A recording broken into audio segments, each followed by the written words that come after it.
So you want to talk impactful. You want to talk important. You want to talk the biggest, the baddest, the toughest, the roughest. Well, that's not exactly what we're going to talk about, but it's pretty close because non-conference games can get ugly too. It's not like Alabama's, Auburn's, Ohio State, Michigan's. It's not quite like those, but they can get pretty rough. They can be pretty big. Um, so let's talk about that, shall we? Because there's a lot of non-conference games. You've got Texas, Ohio State, LSU, Clemson. You got TCU, North Carolina. You got Bama, Florida State. You've got all these games, but which ones make the top 10 and are the most impactful? Well, sit down, get your popcorn, get your tea, get your soda, whatever you like, and get your glow sticks if you got any, because we're here to talk about it. We're Tell going to the discuss. cashiers at We're going Publix to debate. before Publix closes. Yes, exactly.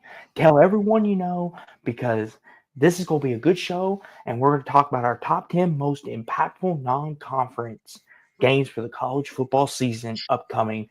But as always, I am Sports Talk with Austin, along with my good pals. Ben, you ruined my intro. Gosh dang it, Ben. Anywho, you're fired, Ben. And you too, Jackson, you're fired. It's just me and you, Jeffrey. My good pal Jackson, who's recently fired, and my good buddy Jeffrey. How are we doing tonight, fellas? Doing really great, and we got Ben in the chat. Appreciate you for stopping by. It says Oregon State and Oregon equal #1, obviously. Well, I'm sorry to spoiler alert on you, but I don't quite think any of us have that game as our #1 best non-conference game, because for one, it shouldn't even be a non-conference game. That's how pathetic the current state of college football is. That is a non-conference. So that's #1, and #2, you know, I mean, it just isn't. But I'm saying it should be a conference game. So we'll see where, if it's on anybody's list. We'll definitely get to that. But besides all that, appreciate being here, Ben. Excited to do this show with you guys again. It's like our third straight week going live. Whole streak going. It's been fun, and I'm gonna be another barn burner of a show. It's gonna be a blast. And a lot of debates on whether our lists are garbage or good or mediocre, mid, whatever you want to say. Well, oh man, Ben's famous quote: "How dare you? How dare you?" I love that quote. Like, note to self: we need to get like a T-shirt of Ben going, "How dare you?" Because it's like I can't quit thinking of "How dare you" without Ben saying it like that. Like, it's just so funny, man. I love it. Oh yeah. Mm-hmm. Need some great merch. Oh yeah. You got Troy V saying Stanford, Hawaii winner gets like a that they wear. That's a good one. I don't want to say that's comment of the night yet, because we'll get some great comments, I'm sure. But that's a good one. That's a good one. We got also and we got Trojan Fight both here tonight as well. So we already got a good. Good evening to you too, Caden. I hope you had a great day at Hooters. I'm sure it was not as lovely as he would lead you to believe, but you know what? We'll never know. I don't want to know, but Anywho, okay. So obviously we're gonna get into our honorable mentions, the ones that just missed the list. But here's the thing. This is a little different than what we've done. So we made one combined list. Me, Jeffrey, and Jackson agreed on 10 games between the three of us and put them in order. So there is no separate list here. These are all ones we agreed on. And feel free, if you disagree with us, to leave a comment in the chat. Feel free. Like, this is what this is about. If you want to discuss it, by all means, do so. I mean, this is what we're here for. We're here for the discussion, the debate, and the analysis. But this is one big list. We all three agreed on it. So, or we at least tried to. Now, there are some games in here, which we'll get to, where maybe 2 out of 3 of us disagreed on. And you could tell who would disagree and who would not. It's kind of like what me and Jeffrey did once before, if y'all were there for those. Somewhere similar to those. But it should be fun. I'm looking forward to it. But We got Scotty Starting B with our honorable and mentions. Oregon at Penn State. It's like that is a conference game, so that doesn't count. That is a conference game. I mean, like when we do our conference list, that story, but that is a conference game. Appreciate being Scotty, but yeah, that's not going to be here because of the fact that we're doing non-conference. So Yeah, point that out. Yes. Yes. So let's start with our honorable mentions. And Jackson, we'll begin with you first. And then Jeffrey, we'll go to you, and then I'll be last. So Jackson, what are 5 to 6 honorable mentions you would like to mention? Could be any Well, games. Well, I got the thing about like TCU, SMU. That's one honorable mention because it's the last time we're going to see the Irons that rivalry for the longest time. We don't know whether they're working on a deal, whether to bring it back in the late 2020s or not. But 2025 is the last scheduled matchup for the SMU TCU rivalry. Although we don't know what network it's going to be on week 4 yet, but we'll definitely wait and see. I put Florida State in the honorable mentions list as well. I get it. Florida State sloppy, and Florida, they're just gonna cream them. Although it's nothing like the Tim Tebow, Urban Meyer era, but still though, it's always fun watching Florida State every year on rivalry week. Iowa State was obviously like a good one right there. Like we debated heavily on whether to put that on the top 10. Like I lobbied like a politician going on 24 hours straight. But it's like, because I mean, it's the style. He tried to filibuster us. Oh yeah, like the senator from a certain upper eastern state a few months ago. But still, though, I'm like, you don't. And I did also have like Pittsburgh, West Virginia as an honorable mention. So that was another one because I mean, the backyard brawl. I mean, it's like we're not going to see it for a few years, but then it's coming back in 2029, I believe. So I'm going to enjoy that while I can for 2025. Boise State, Notre Dame, and Georgia Tech, Colorado are other honorable mentions. Because I mean, like Boise State, they're going to give somebody a dogfight on the road. Like Spencer Danielson has brought back that Chris Peterson flavor in Boise, Idaho. And it would not surprise me if we saw Notre Dame possibly getting upset by either Arkansas or Boise State, because we've seen Marcus Freeman and Notre Dame lose that one game a year. Case in point, Marshall and Stanford in 2022, Northern Illinois last season, Boise State could be that game. Not saying it will, but I'm saying it could. And you got that Georgia Tech Colorado game.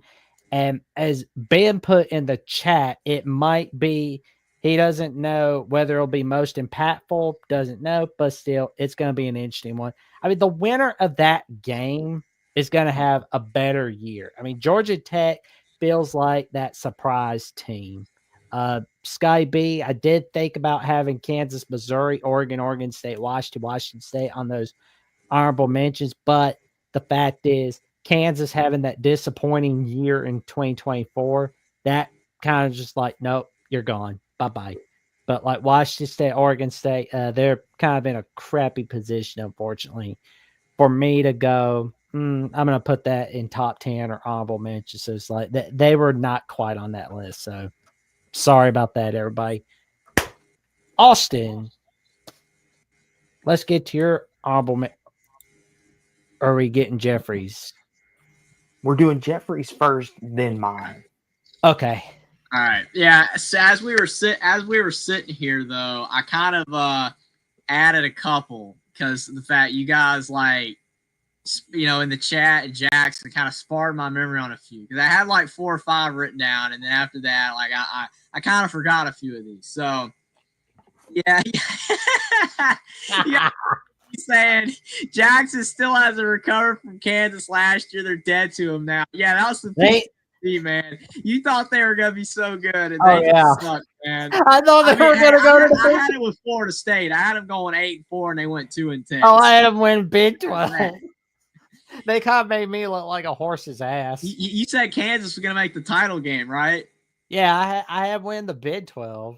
That was a It went big like ass 5-7 loss. or something. That was That was terrible. that was not good.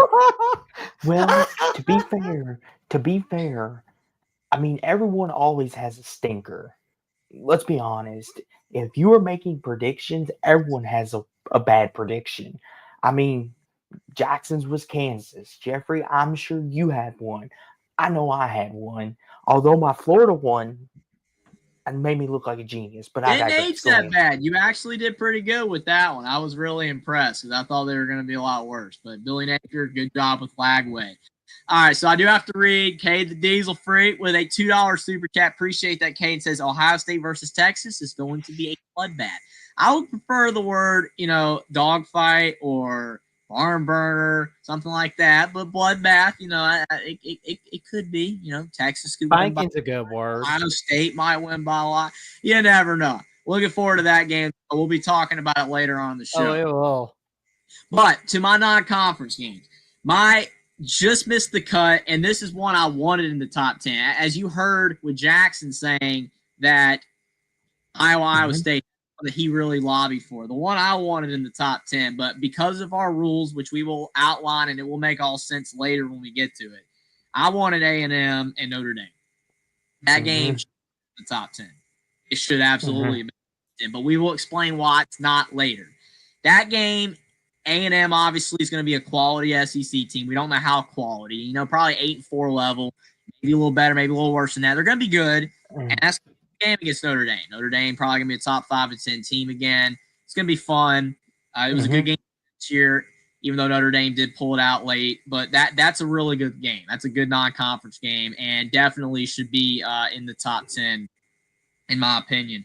Then at number 12, I've got Syracuse, Tennessee. I think that is also a quality game. But the problem is that Tennessee losing Nico and then Syracuse not having, and we don't know how good they're going to be. That kind of lowered the game, in my opinion. I think that it could have been more of a top 10 game last year than it was this year, or will be this year. But I still think it's going to be a good game regardless. At number 13, I have Iowa State. I think that obviously, with it being the in-state rivalry, both like as Jackson's pointed out before, it's always a close game. I don't think it's going to be that impactful for anything like major, like playoffs or anything, but it's going to be a good game. It's always a good game between those two schools. Both teams right now are probably, they're looking to be borderline top 25 teams. So definitely, excited about the Cy-Hawk game as always, and I think it'll be a quality game. Up next, got Georgia Tech, Colorado at number 14. I think that is a good game. I think that is obviously going to get hype. With Dion and Georgia Tech, it's going to be pretty solid. I think Georgia Tech already is favored in that game. So, it's a kind of a 50-50-esque game because it's at Colorado. It's going to be fun, but definitely not top 10 for the non-con. But it's a quality game nonetheless. At number 15, I've got probably Notre Dame, Boise. No, Notre Dame, Arkansas, and Boise. I mean, really, those are interchangeable. Honestly, I would actually say they're pretty interchangeable. I don't have both honorable mentions, so I just picked Notre Dame, Boise, because I think maybe Boise, they might be at that time of the season, maybe more of a headline matchup than Arkansas will be, but you can really interchange either of those. Then after that, I've got a couple left, but I really don't care as much past this. Probably, I guess, Florida State, just because it's Florida State at 16. Baylor, Auburn at 17. TCU, SMU at 18, and then Pitt, West Virginia at 19. And then after that, it's just pretty irrelevant. I mean, you're getting to like South Carolina, Virginia Tech stuff past that. So I think that's like as far as my honorable mentions are going to extend to. I think that good games there. Games I'm looking forward to watching, most of those, but not games that are going to really matter all that much in the national landscape, which our top 10 definitely will. And I will say this too.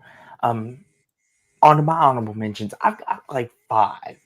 Obviously for me, Syracuse, Tennessee is like my biggest honorable mention. You can ask Jeffrey and Jackson, but I was in a dogfight to get them to put it in the top 10 list. You can even ask them. They will even tell you I was fighting for it. We can Like my vouch. life. Yes.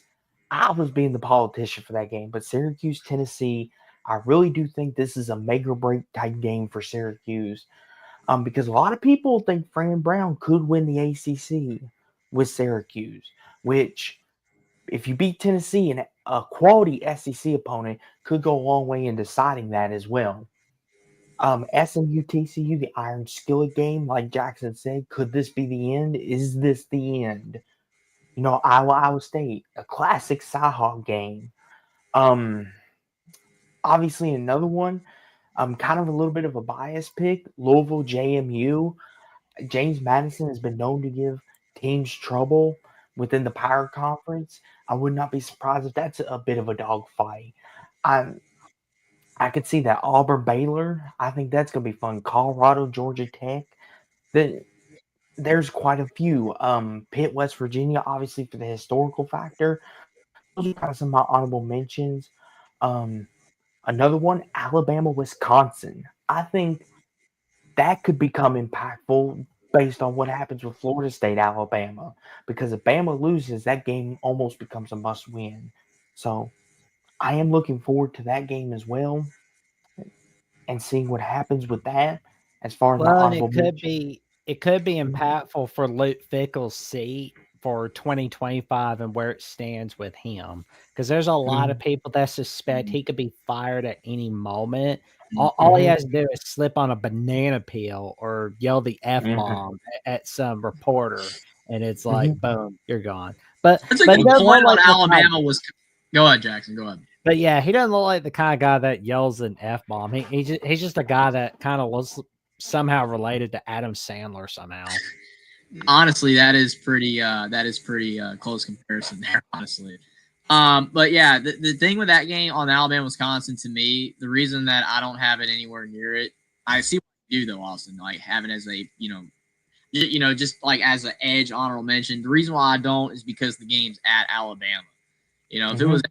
Camp Randall like last year, then I probably would put it there. Well, I was kind of going off games I felt would be good. You know what I'm saying? Like the honorable mentions for me are games that are going to be good, but they're not Mhm. impactful nationally, which none of these games really are. Really, the only game Well, that nationally kind of matters is Texas A&M Notre Dame. That game absolutely could matter nationally. well, At here's Colorado, the Syracuse, Tennessees, those type games don't matter as much nationally. The only way they will is in those lesser leagues like the Big 12 ACC. If one of those teams ends up surprising and wins the conference, other than that, they're not really that impactful nationally. I just think they're going to be good. so Jeffrey, let me counter this. Like I said, I don't know if you heard me or not, but do you realize if Kalen DeBoer loses to Florida State, he's got to win this game, or else Bama Nation's gonna be on his tail. Like, and Jackson, you both know that's true. Oh, the chat will go. Will Oh, go with him. absolutely. I mean, Yeah, if you're going off impactful based off of a what if scenario, then yeah, yeah. absolutely.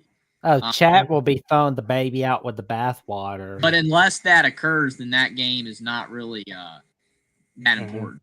You know what I'm saying? Mm-hmm. So I definitely again see why you have it in there. I mean, I just if me and Jackson had that game in our honorable mentions, then we would have been really biased. You know what I'm saying? Well, That's well, why a certain team that Stephen Cherry with my one of my favorite coaches that I always bring up is nowhere near the list, because obviously if I had a game from that team, then it would be a joke. It would be a disaster. It would be a meltdown chat if I had a game from them. So I just went with games I thought would be good. I mean, Notre Dame Boise could be good. Pitt West Virginia is mm-hmm. all.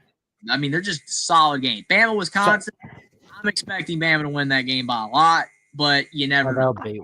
Oh So yeah, they'll beat this, Wisconsin's so eyes out. we beat them by so 40 at Camp Randall last year. I mean, so Wisconsin here's the not thing. good.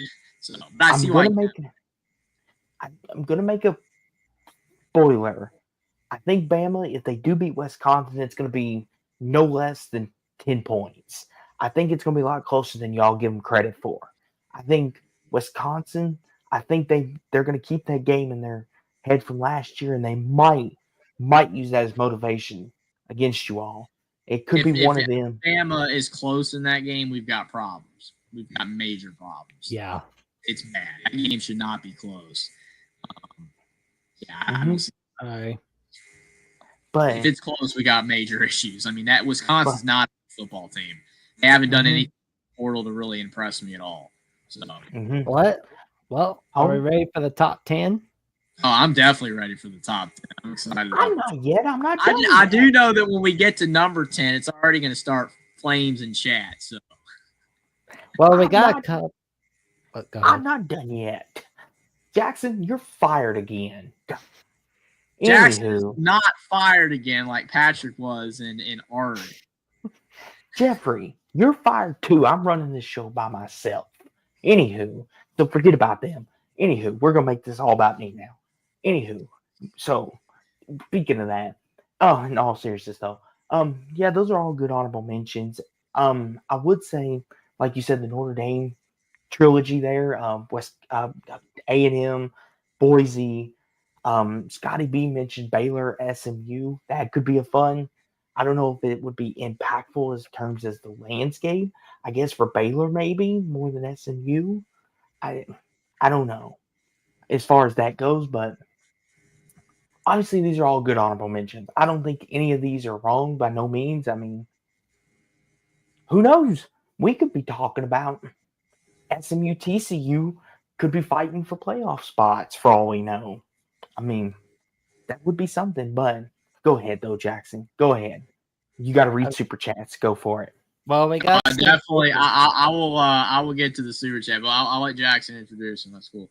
Are we ready to get started with the top 10? But first, Caden, the Diesel Free says Iowa State is going to beat Iowa, and there's no debate. It's going to be a bloodbath. Hey, I mean, Well- that game's always it's very competitive, and they're always duking it out. So Well- I mean, it depends on bloodbath. Like, what do you determine as bloodbath? A blowout, like what we're assuming Caden is talking about with Ohio State, Texas. Obviously, he's going to win by 50, according to Caden. Or in this case, is he saying bloodbath because the game's going to be close? Because this game's always close. So I think Caden is kind of switching up his use of the word bloodbath.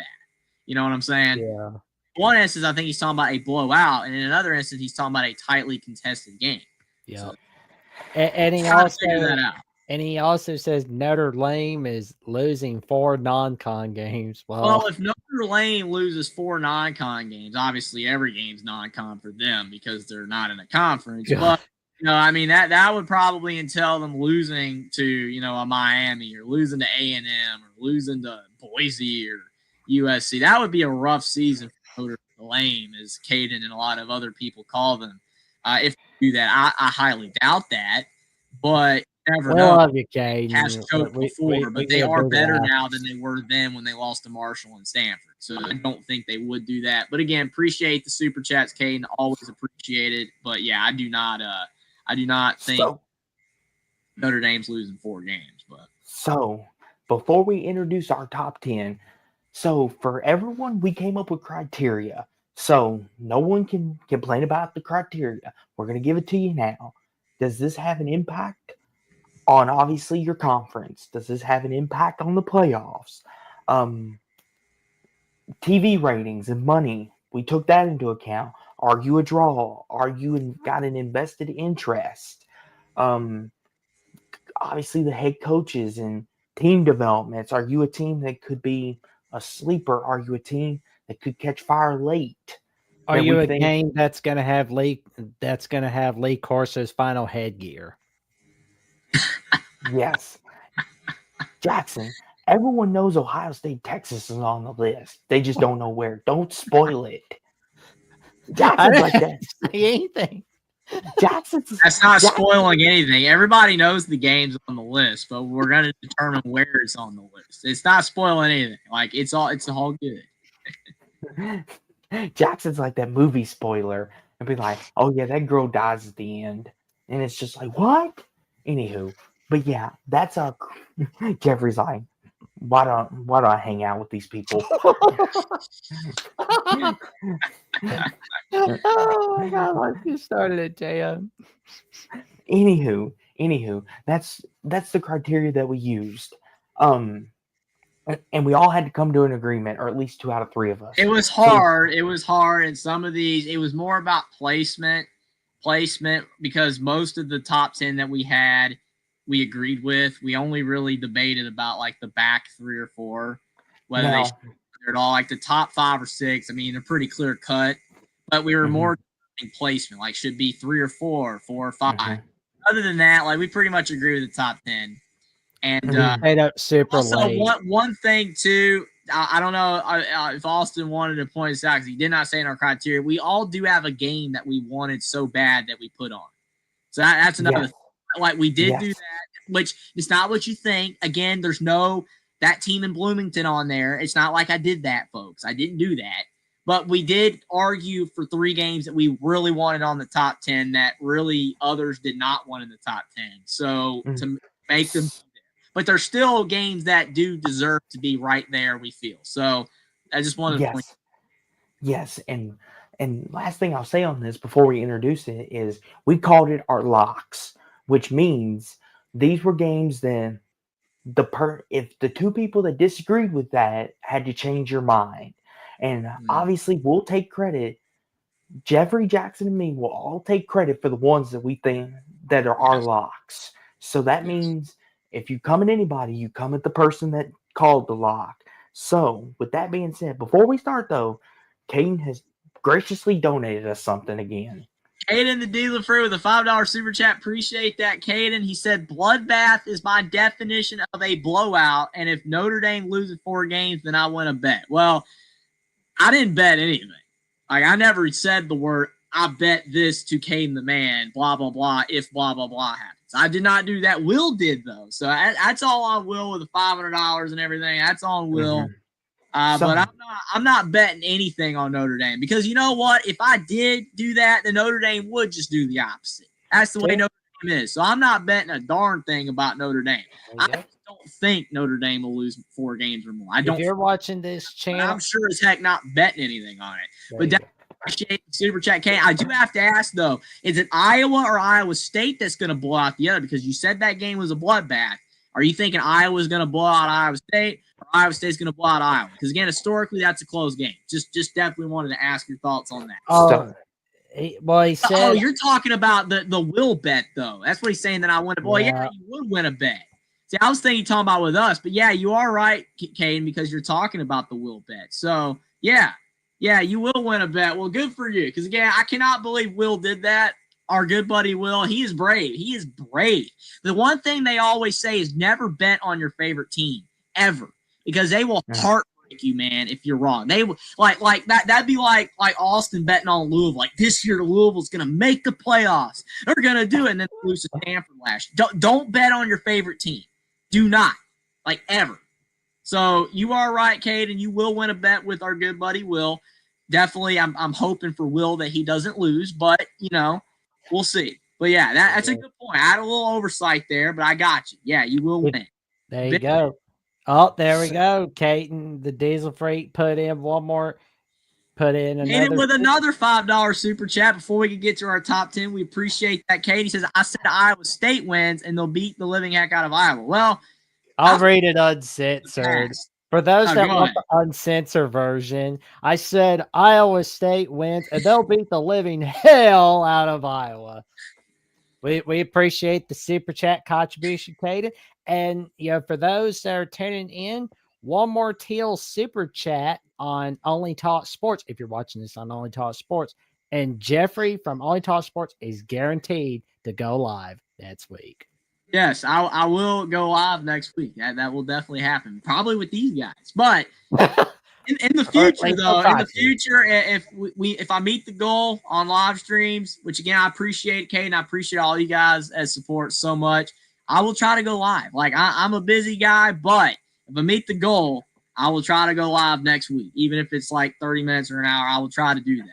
I got to bring back live streams. I haven't been doing them as frequently, and so they whether I'm doing it with my good pals Jackson or Austin or Will or just by myself, I will try to fulfill that goal. I appreciate it, Caden.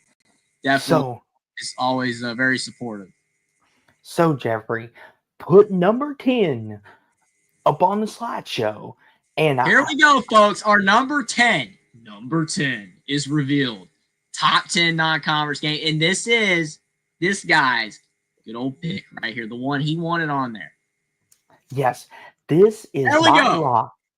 This is my lock. Week 1, TCU and North Carolina, 8 p.m. on ESPN. The Bill Belichick era begins in Chapel Hill on a Monday night solo stage with the whole world watching. Now, I know what you're thinking. You're thinking, North Carolina, this is Jeffrey's lock. This is Jeffrey. Contraire, this was my lock. This is the one I told the two guys. This was the two I told them. You I see the said, chat. You already see the chat. Oh Oh, no. Dog you and make DC dog with and the DC vomit. throw. Scotty B with the TCU will beat the crud out of North Carolina. Boring. Now, I will say, I was not going to put this game on there. I was not, because I had a feeling this would be the response. I would have had it way down in my honorable mentions, but for some reason, my good buddy Austin was typing this game, so we decided to allow this one on. We did we'll let one game be on there that probably shouldn't be on, because A&M Notre Dame should have been on. Like, let's be real. But Okay. yeah, so I'm just saying, this game, it found its way on the list for that reason alone. Sorry, Austin, but before you can explain, we got some more super chats rolling in. Appreciate it, guys. Oh man, yeah, go ahead, Jack. I'll go ahead and read the uncensored version.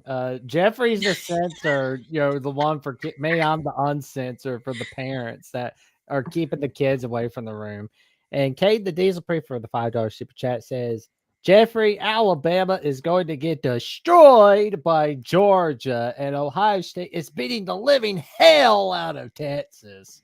Yeah, I mean, the thing is that Alabama, not as confident as I would be in that second one. I think Alabama, it's gonna be a good game. Alabama Georgia is gonna be a good game, but yeah, that's not on our list though, because again, conference game. But I get your point, Kate. You think Bama's gonna get destroyed? You got Georgia gonna feast on some Bama meat. It's just not gonna happen like that, man. We lose. It's a close call. We're not gonna get our what's kicked. It's not happening. Okay. So appreciate the super chat, Cade. And we also got a $5 super chat from our good friend Troy V saying, looks like you're doing a live next week. Yes, I definitely will. I hit the requirement. I so much appreciate you guys so much for the super chats. Like as promised, we meet the goal. I will go live next week, probably with these two. But again, in the future, I will try to go live anyway if I meet the goals. Okay. Appreciate you guys so much. And also I have to read this one. Sorry, Austin, but Dog DC saying guy on the bottom is huffing keyboard. I mean, again, these are his words, not mine. I apologize. Okay. So go ahead and explain, Austin, why you have this game on the top 10. So here's the thing. This was my lock. I wanted this game on here because the reason why it's the most impactful is because this is the Bill Belichick debut game. And when you talk about coaching debuts, it gets no bigger than a Hall of Fame coach and Bill Belichick leading a team in North Carolina who some people may think could win the ACC with how bad the conference has been here recently, including one up there top. I won't name any names, but they're playing. And here's the thing, too. And I know people are going to roast me for that, which is fine. I accept responsibility for that. But when you talk impactful, when you talk money, when you talk big moments, this game screams it. Because here's the thing. As much as you all are roasting me right now, your eyes are going to be on this game. That's the thing. I mean, you are getting roasted right now, Austin. I knew there was going to be some backlash, but my Lord, it is ugly. Like, it's as much a bloodbath as Cade. And we got another super chat from Cade saying somebody is going to get barbecued, and it's going to be a bloodbath courtesy of OSU. So we got a kind of a pseudo rhyme going on there, but we appreciate the super chat, Caden. And we know that Ohio State's going to bloodbath their non-conference opponents outside of Texas, like their other ones. But you know what I'm saying? But, like, not everybody's going to get bloodbath by Ohio State. Nebraska did last year. Michigan did. So, you know what? It's not all going to be bloodbaths, but we appreciate the super chat anyway. So, go ahead, Austin. So let me continue explaining. Like Scotty B said, Deion Sanders, in his opening first game against this TCU team, Colorado won. Who's to say North Carolina can't do the same? And yes, I understand this is not the first game Bill Belichick has ever coached. I'm not saying that, but this is his first college game he's ever coached. So all the college experts, the whole world's going to want to see, can Bill Belichick handle 18, 19-year-old kids who think they should get this dinero? And here's the thing, too. Like I said, I know everyone in the chat is telling me that this is wrong. How dare I? But when you really think about it, you all are going to be watching this just as much as anybody.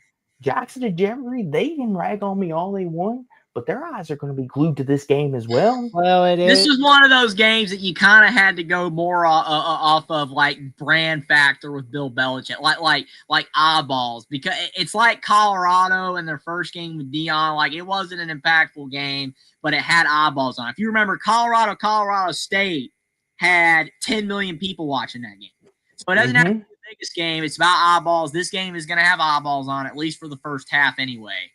If the game's good, watch it all the way through. But yeah, I mean, in the national landscape, I don't think this is a top 10 game, in my opinion. But if you're going off eyeballs and brand, like with Belichick, it is a big deal. And here, the thing is with Belichick, like, if he loses this game and like North Carolina like sucks, then people will stop talking about it. But at least at first, it's going to be a big talking point. And here's the thing too, and I know people are going to say this, and I promise you, we're going to get to Jeffries here in a minute, and Jackson's. You think mine's bad. Theirs is not exactly a great pick either. Mine is not that bad. Is not that bad. And this guy down here kind of wanted it too, Jackson. He wanted it a little bit too. So I'm not but you are homers, number one. I mean, I love you for it, but you're homers. I mean, you had Louisville JMU in your honorable mentions, bro. So we're a little homer here. Yes, I know, but I didn't put him in the top 10, Jeffrey, like you did. Anywho, we're getting off base here. But to this game, it could have meaning impactfully in the national landscape because TCU could be a Big 12 contender. Like, I've heard rumblings TCU could be a contender to win the Big 12. I've heard rumblings that North Carolina could win the ACC. I've heard different things about these teams. Very optimistic about both teams. And listen, this is going to have the eyeballs on it, and the whole world's going to be watching, and it's number 10. And you got to think, look at the slate of non-conference games. It's not exactly like we're picking this over Alabama, Ohio State. It's not the best non-conference field of games we've had in the world. So to have this at number 10 is not the most crazy convoluted thing in the history of the world. It's basically what Austin's saying. It's not that ridiculous. It's only at 10. So we got 9 games that are ahead of it and better than it by far, even the next. So you know what? It's not that bad. Our honorable mentions weren't that great. I mean, again, Notre Dame and Texas A&M should have been on the list. But again, we'll explain why later on, why it isn't there. I do have to read the super chat, though, from Katie the Diesel Freak, $2. Appreciate it, Katie. Says, Austin, your Cardinals are dog crap. I don't agree with that. I think Louisville's a quality football team, not a playoff-esque team, but you never know this year, depending on how things go. But they're a solid 8-4 type of team right now with 10-3. They're pretty good. And here's the thing, too. I mean, I've kind of explained my side of it. Jeffrey's kind of. But what about you, Jackson? I mean, what do you think? Do you think this is far-fetched? Are you with everyone else? Like, what do you think? We haven't heard your thoughts. Well, I watched a little bit of a TCU preview with Melissa Treebwasser when she was on with Mark Rogers on Friday afternoon. And she mentioned that if TCU is not competing for a Big 12 title or in the Big 12 title, it's going to be a really bad day for Sonny Dites. Like the rest of this season, you could see Sonny Dites on hot seat list for 2026. And this game you can make that argument for several Big 12 teams, though. Because, I mean, you got Josh Hoover at TCU. You got that Sawyer Robertson at Baylor that people are hyping up. You got the Rocco Beck guy at Iowa State. A lot of people are high on Iowa State.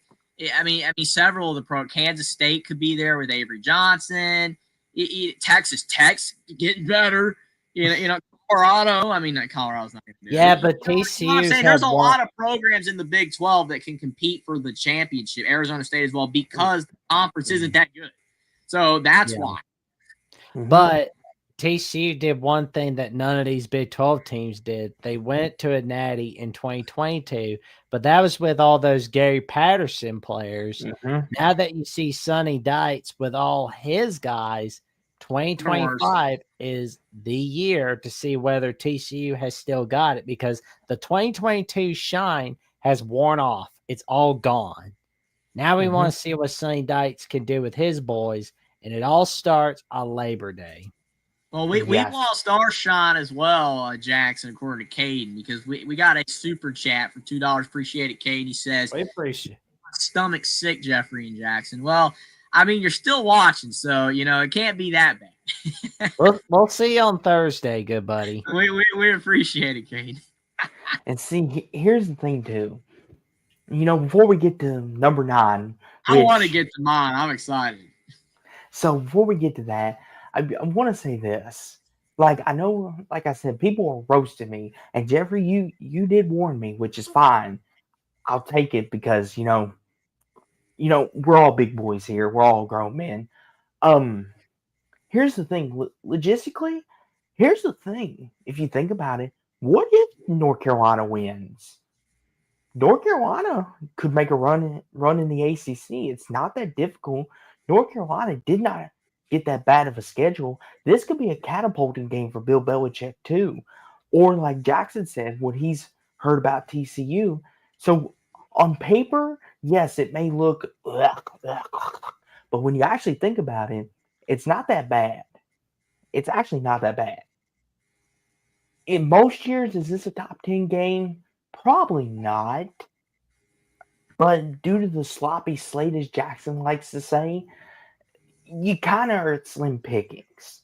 But I'll defend my pick until death on this one. Now, number 9. Number 9, unless Jackson got anything, anybody else have anything to say before? I'm good. I've made my points. Let's get it. Number 9. Jackson, don't you be pushy. I'll fire you again. Okay, Where's number my Krabby 9. Patty hat? Number 9, Week 1, Alabama, Florida State, 3:30 p.m. on ABC. Kalen DeBoer, gotta have it win. And here's the thing. Hold on. This is Jeffrey's lock. This is the one Jeffrey was fighting for. And this is the one me and him kind of had a dog and cat fight over. But before I explain my side of it, Jeffrey, since you were so graceful with me, you have the floor. All right. So the reason why I have this game at number 9, we agreed to it. We discussed it. We almost left it off the list. But, okay, when you're going off of big matchup, you're talking about week 1. Like, if this was a later in the year game, it probably wasn't big of a deal, because we would know how these teams would be by then, and you would have a lot more quality games going on around the same time. This is a week 1 game. Florida State, we don't know how good it's going to be. We don't know if they're still going to stink, or we don't know if they're improved, which they could be. It's in Doak. It's not at Alabama. So Alabama's going on the road, which they don't typically do in the non-conference. And it's Alabama and Florida State. 2 massive brands. Like, you think about, like, all of our honorable mention games, right? You talk about your Syracuse, Tennessees. You talk about Iowa State, Georgia Tech, Colorado, Notre Dame, Boise, Baylor, Auburn. None of those games are between 2 brands. The only one that's even close is A&M Notre Dame, which, again, we all kind of agreed that game probably should be in the top 10. But it's not. And Jason O, no, not all of them are in week 1. All the games are in week 1. But A&M Notre Dame is a game between 2 brands, kind of. Like, Notre Dame's a brand. A&M, I mean, they're an SEC school with tons of money, but are they a brand that kind of suck? But, their national title drought's older than Bud's Bunny. Yeah, so, all right. These 2 schools are brands. They are brands. Emma's a bona fide blue blood, one of the best in college football. Florida State is really good. They've had their moments. This is why this game should be in the top 10. Go ahead, Austin, because I know you're dying down there. Well, I was trying not to interrupt you, but You're Jeffrey, good. the chat's giving it to you too. Like, Not like they were you. Not like they were you, though.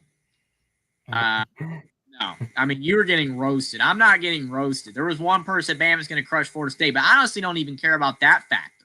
I don't care if Alabama crushes Florida State. This is a week 1 game, and it's going to have tons of hype. If you already seen Twitter, people are this game. And it doesn't matter that Florida State could be 3-9. This is not a week game. This is a week 1 game. If people talk about this game, I wouldn't have it on the list, but Bama is one of the best schools in college football, and historically, and Florida State is really well. And it's going to be the game's getting hyped to death. Whether the game's good or not, we don't know. But I just think the game has to be in the top 10. And if you hear Shamadonna calling this game, you're not going to hear him raise his voice out of excitement like he did with the 2024 ACC title game, or when Cade Klubnik scored that game-winning touchdown against Pitt last season. So yeah, I mean, my thing is, like, I understand that, Austin, like, your game, it makes sense when you explain your reasonings. Like, Belichick, TCU could be in the Big 12, US. You could do that with any game. You can say, like, Baylor could be good, Auburn could be good. The thing is with this, I just don't feel there's a lot of arguments here. I mean, you don't even see the chat really arguing it. You know what I'm saying? Like everyone realizes this is a big game. Whether it's good or not, that will be determined. But as for an impactful, big deal game, here's the thing, and here's why I argued with it. This game only means something to one of these teams, in my opinion, and that's Alabama, because Florida State has no expectations right now. A lot of their fan base is like, we can't do no worse, right? Let's just try to get to 7-5, 8-4. Let's just try. And that's where they've gone. But Alabama, they are a national championship contender program. So this game means everything to them. This is, and you don't like to say this in week 1, but this is almost a do or die moment for Bama. Because if they lose to Florida State week 1, oh my goodness, the whole entire college football world is going to lose their mind. And Jackson and Jeffrey know that for a fact. And that's why I think it's an impactful game, though, because it matters for Alabama. It matters for Alabama because if they lose, it makes DeBoer look terrible. And like you said, people are going to be talking about it. Like, Belichick loses his first game at UNC, it's going to be like, all right, Belichick's washed. He sucks. He's great at the Patriots with Brady, but ever since then he sucks. He's still going to suck. With this game, if Alabama loses, it's going to be like, oh my gosh. Like, they already had the Oklahoma Vanderbilt last year, and it's happening again. Or it's bad news Bears. Florida State, if they lose this game and it's close, then Mike Norvell, it's like, hey, he did a good job, right? Like he didn't win, but he did a good job. If they get blown out, then Mike Norvell's seat's like toast. And then if Florida State wins, then it's like, oh man, Florida State's turning it around. They're gonna have a good year. This game, whatever happens, is gonna have a lot of talking points. And but here's the thing. This is a top 10 impactful game because whatever happens, people are gonna be talking about it. And here's the thing. And before Jackson goes, Alabama, this is all on them. They're carrying this because, Jeffrey, you just mentioned it. What's the whole world talking about? Is Kalen DeBoer going to win this game? Can he prove he's got what it takes? No one's talking about FSU. Everyone's just like, just don't get blown out. Like that's what they're talking about, is it not? That's why it's so frustrating when you made this your lock. I was like, really? This? Well, I wasn't going to, but the reason I did is because since you were arguing for it so much, like you are right now, which, again, absolutely fine. It's what debates are for. It kind of seemed like we were going to leave it off the list because actually I thought there was really no debate with this game. I thought it was a top 10 game. I wouldn't have made it my lock at all. I would have made another game my lock. I would have done A&M Notre Dame or something just to get it in the top 10. But since we went the route we did, you put TCU and C. I was just like, well, I'm going to put Alabama and Florida State because I'm not leaving the game off the top 10. I didn't think it was that big of a debate. Again, even chat's not really disagreeing. I mean, chat, do you think this is a top 10 game? I mean, honestly, is this a top 10 game in your opinion? Because to me, I think it's a top 10 most impactful game. I think it is a top 10 biggest game. I think the game matters too much. I think it does. I think it's too big of a game. It's not. I mean, like you argued Alabama, Wisconsin for honorable mention. Me and Jackson didn't even have it on there because I don't look at Wisconsin like I look at Florida State. I don't. They're not nowhere near as a brand. They're not as big of a school. It's way bigger. Plus, it's at Doak. It's not at Alabama. This is a road game in week 1. And it's, even if Alabama somehow lost this game, it's probably more due to the fact that it's a week 1 game than that Florida State's not a great game. Like a great team. You know what I'm saying? Like Alabama could lose this game because it's week 1 and you're not like ready for it. Like you're not it's just like you're still trying to figure it out. Week 1's weird. Oh, what's gonna happen? We've seen teams lose in week 1 and then win out the rest of the way. Like LSU lost to USC, and a lot of people thought, oh, USC is going to have this great season now. They're in the playoffs, but then the rest of the season, USC didn't do so hot in. So that's the thing. That's an example right there. I mean, to me, because you got Scotty saying it's no higher than 9, but could be as low as 16. What do you put ahead of it? I mean, do you really believe that Notre Dame Boise is a more impactful game than this game? No, I don't feel that it is. I don't. I look at Notre Dame. See, that's why one of our criteria was like headline game. Notre Dame Boise State is not a headline game. Like no, it's right here. Georgia Tech Colorado is not a headline game like this is. Syracuse Tennessee's not. None of these games are. This is a headline game. Whether it's a good game or not, because see, everyone's determining this game based on if it's going to be good or not. You don't know that, folks. You don't know if this game's going to be good. You don't know if any of the games on our list are going to be good. This game is a big game because it's week 1. We don't know. There's a lot of question marks, and these are blue blood programs, especially Bama, Florida State. Whether or not they're really good historically, this is a big game to me. I don't see it as debatable. Here's the thing, though. You want to talk about headline? TCU North Carolina could be argued as the headline game. Like, let me ask the chat something. This is a bigger game, but okay, let me ask the chat then. What's bigger, Alabama or Bill Belichick's coaching debut? Bama. I mean, Bama has won like 15 titles or whatever. I mean, Belichick's half that with Brady, but like ever since Brady, Belichick's done nothing. I mean, Belichick's lost a lot of shine. I mean, I would argue so this UNC stand important for him just to get his legacy back. You know what I'm saying? Like people are tracking the heck out of Belichick, man. Like he has lost all of his support because everybody's like, oh, it was Brady, and you know why? Because Brady went down to the Bucs and won a title, won a Super Bowl, whatever. Right. And that right there just single-handedly destroyed. But Jeffrey, you're making my argument. You're making my argument better because that makes that game important. Because Bama's bigger though. Bama is a more important game than Bill Belichick. He's a man. Bama is a program. Bama has a program historically. UNC is a basketball school. Here's the thing. It's thing. not as big of a game. Here's the thing with Bill Belichick, though. Bill Belichick, like Deion Sanders, I'm not going to put the glasses or anything on, but you put those two coaches who are legendary, all-timers, GOATs, whatever you want to say, and you put them on programs, people are going to watch. As much as people are ridiculing me, they're going to watch this game. And if Belichick loses, guess what? It's going to be, oh, Belichick has lost his way. What has happened? But if he wins, people are going to be like, North Carolina can win the ACC. North Carolina can do this.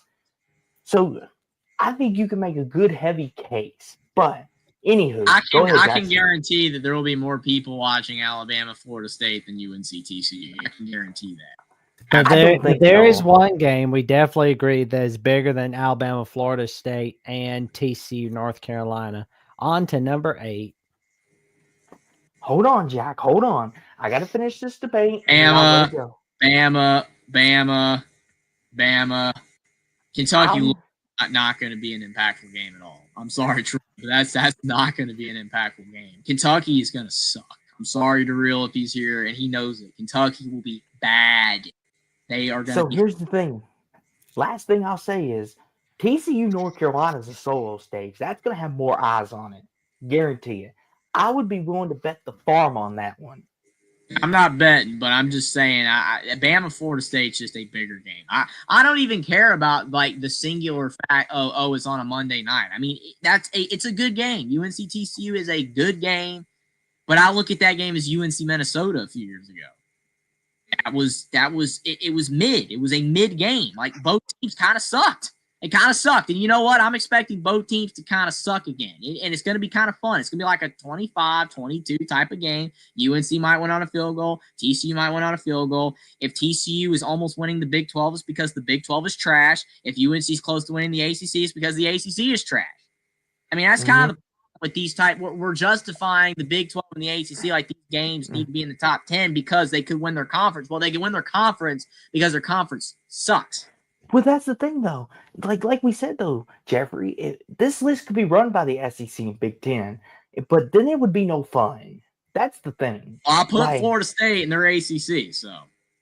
They won't be for long. For now, they are. For now. And I mean, and when that happens, then we're not going to have any Big 12 and ACC left because if Florida State leaves and Miami and Clemson, then the ACC is just garbage at that point. Just absolute trash. So, I mean, I'm sorry, but the reason why we don't have the Big 12 and the ACC that much is because their conferences are dead. But anywho, on to number 8. And Week 2, Michigan at Oklahoma. Now, is there any debates, chat, that this should not be in the top 10? Because no one really shouldn't have been. A lot of people said the other game, but should this game be in the top 10? Jeffrey, you interrupted my intro. You're fired. Anywho, Week 2, Michigan and Oklahoma, 7:30 p.m. on ABC. The battle of premier programs, Michigan, Oklahoma. Now, Oklahoma, you want to talk about, the reason why we debated this more than anything was because of Oklahoma. Because some people were high on them and some weren't. I won't Florida State. But Jeffrey was the one who talked us all off the ledge because he was like, even if Oklahoma sucks, it's still blue blood, still a premier program. I don't like Bama, Florida State. I mean, that's the reason both these games are here. Now, I see Scotty saying there's no debate on this. Honestly, I fail to understand that, though, because if Bama's a top 10 team and Florida State is like an average 6-6 type of team, what are we looking at here? Oklahoma could go 6-6 again because they're probably not going to be that good. And then you've got Michigan. They went like how many games they won last year? 7, 8, whatever. And it's like this year, they can maybe win 9. Bama, me and Jackson think they'll win 10. I don't really see a big difference between these two. Obviously, I put this one ahead of Bama, Florida State as well, like Jackson and Austin did, which is why it's here. But to me, I don't see a lot of differences between these two teams, these two games. I just don't. I think these two games are both here because they're two non-conference games against blue blood programs, basically.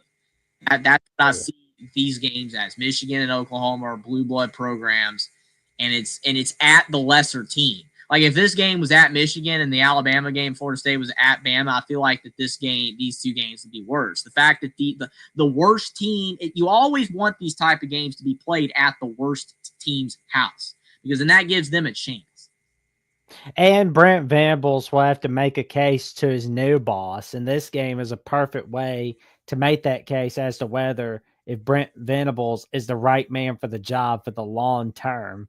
Because if Oklahoma does not win this one, then the hot seat just only gets hotter for Venables because the new boss is not going to be a backer of Brent Venables. He's going to want his own guy to be the Nets head coach.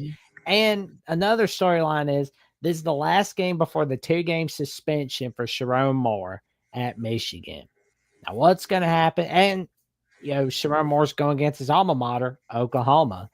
And we really don't know what to make of Michigan, Oklahoma going into 2025. They could have a really good year or they could have another bad year. But we'll definitely wait and see. But we hope Michigan's offense is better in 2025. And Oklahoma, we know they're fixing their offense, especially with who they got at OC and who they've got QB with John Mater.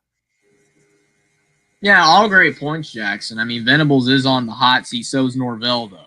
Both have big buyouts. Like I said, and not to keep harping on that game, but I feel like both games are very important for the team that's worse. Oklahoma needs this game more than Michigan does. because their coach needs it. Venables, they haven't been good in years now. Like ever since Oklahoma lost Lincoln Riley, they haven't been a elite program anymore. And I know people are gonna say, well, they weren't elite under Lincoln Riley. Well, they were making the playoffs and they were constantly going 11-1. Now they're in the SEC. They have Venables. They're a 6-6 type of program, which obviously in the ACC would probably be 10-2. But when you're in the SEC, you've got to be really good to win. Oklahoma's not winning a lot of games, so they've out of relevancy per se. As Michigan have the title team, and then last year they weren't as good. So it's like they're kind of wanting a better year. So it's two programs that, again, historically are elite, but they're trying to find their way. Oklahoma needs this game more because Venables and to turn their program around. Mhm. I think this game's going to be close because I don't think either team's going to be that great. I think Michigan's going to be all right. I think Oklahoma's going to be mid, but I think both teams are going to be. I think it's going to be two teams playing a close game. Whether that game is higher scoring or lower scoring, we'll see. Troy's saying it'll be low scoring. I just think this game is not going to be a lot of separation because teams do have a good defense. It's whether the offense is show up. Does Bryce Underwood show up? Does I always called him Mateer, but Jackson said Mater. Like Yeah, you call is me it Mater? Yeah, I think so. I might have gotten it wrong. Well, I'll just call him Toe Mater from now on. So Toe Mater for Oklahoma. Everybody likes Mater. So I mean, Mater. I'm just saying that like this game's probably going to be close. I don't think either team like in the national picture, but it's going to be close. And the thing too with this is like you said, Jeffrey, it's all about the Bryce Underwood of the world and versus Brent Venables kind of the deal here. What makes this game important is Michigan and their new offense under Bryce Underwood. Is Bryce Underwood as good as Michigan is saying he is? Brent Venables, like a couple people mentioned, he needs this for his job. This could be a career-defining win as we know it kind of deal. And listen, we all came to an agreement. We all were kind of like, this game's a toss-up just for the fact of their two unknowns. Like Oklahoma could be a 6-6 team, or Oklahoma could be a 9-3 team for all we know. They did lose a lot on defense. Danny Strutman, he's gone. So Oklahoma definitely, but they added John Mayer, as both guys have mentioned. It's one of them games. Yeah, and as Scotty B says, Bryce Underwood has to go on the road as a freshman in his first road start. That's another key point to why this game could mean a whole lot of importance, because if he wins a true road environment game, this could set his season up on a whole nother level kind of deal. So, yeah, even though on the surface this looks like one of them battle of mid, as Jackson and Jeffrey love to call it could mean a whole heck of a lot by the end of it. And Jason O says Oklahoma better win more than 6 games this year. I mean, come on. Well, I mean, if they don't, then Venables is in hot water. I really have a hard time Agree. the 6-6 year. But again, this is what you knew was going to happen when Oklahoma went to the SEC. You're not playing anymore. You're not playing TCU anymore. You're not playing Iowa State anymore. You're playing Georgia, Bama, LSU. Texas still. Like you knew that was going to happen, Oklahoma. So more money. It's like, yeah, but now you're not winning like you were. Because, I mean, the thing is, how much worse is Oklahoma right now than they were with Lincoln Riley? I mean, legitimately. Obviously, their offense is just completely tanked. We know that, obviously. But you got to remember, even with Dylan Gabriel, it was like, all right, they were capable on offense, right? They were capable. The problem with Oklahoma is just better competition. It's just better competition. And Oklahoma's roster was never that great. Because if people recall, I can't stress this enough. This is something with Oklahoma that I wish more people would talk about that they're not, because again, people's memories are short. I'm the same way sometimes. A lot of times my memory, but I do tend to remember certain things.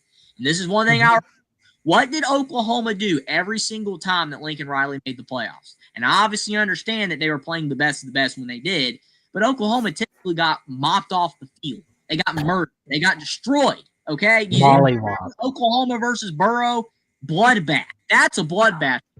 That is a bloodbath. So now Oklahoma, the SEC, and it's just continuing to happen. It's the same thing. It's not like they've gotten really worse. They just changed conference. And see, Oklahoma, they don't have the money Texas does. They don't, which is why Lincoln Riley is in LA right now. Because he felt in his brain, even though USC is not winning jack right now, but maybe they will eventually. But the reason why he left is because it's like, all right, well, I don't see Oklahoma right now competing in elite space in any category, financially, support anything, right? Like Oklahoma historically is one of the best programs in college football, but step below Bama and Georgia and Ohio State and LSU and Clemson and Michigan and USC when it comes to support in this new NIL era.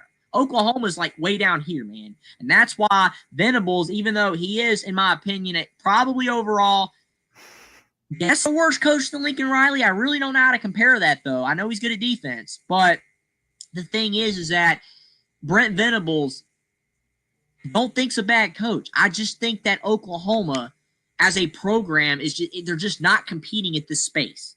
And you go to the best college football, which now they're really competitive with the Big Ten. It's oh yeah.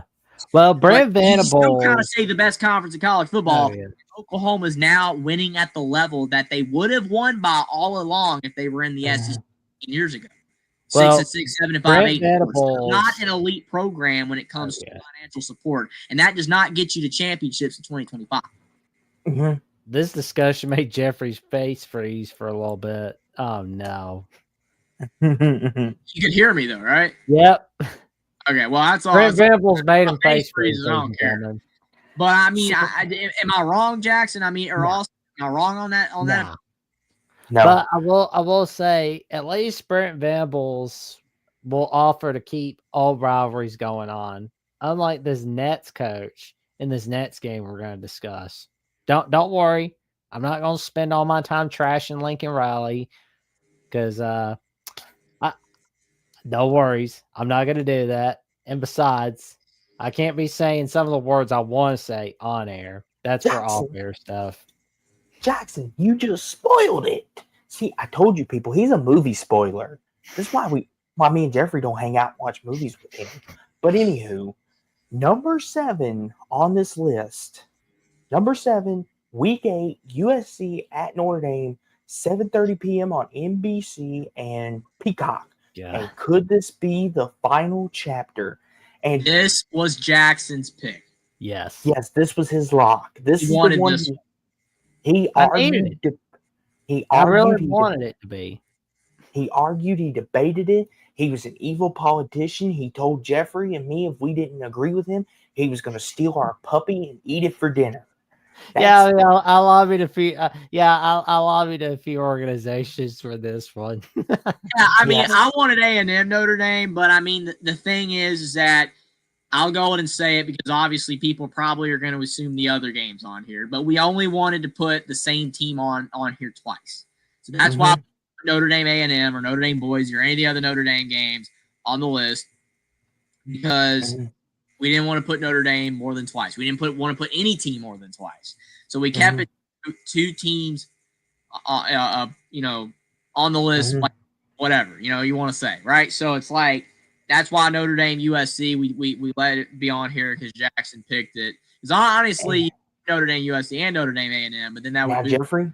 We wanted variety. So that's why. Well, the fact of the matter is, like, Notre Dame USC, I think, can have a humongous impact in the world of college football for 2025. And it can have an impact on Lincoln Riley's reputation and Jen Cohen's reputation. Because if Notre Dame is beating USC this year, then it's going to be, Lincoln Riley's bailing out. This is like the SEC all over again when he was asked if he was leaving for LSU or Florida. It's like that all over again. But then he bails the USC, and that's what you're going to see.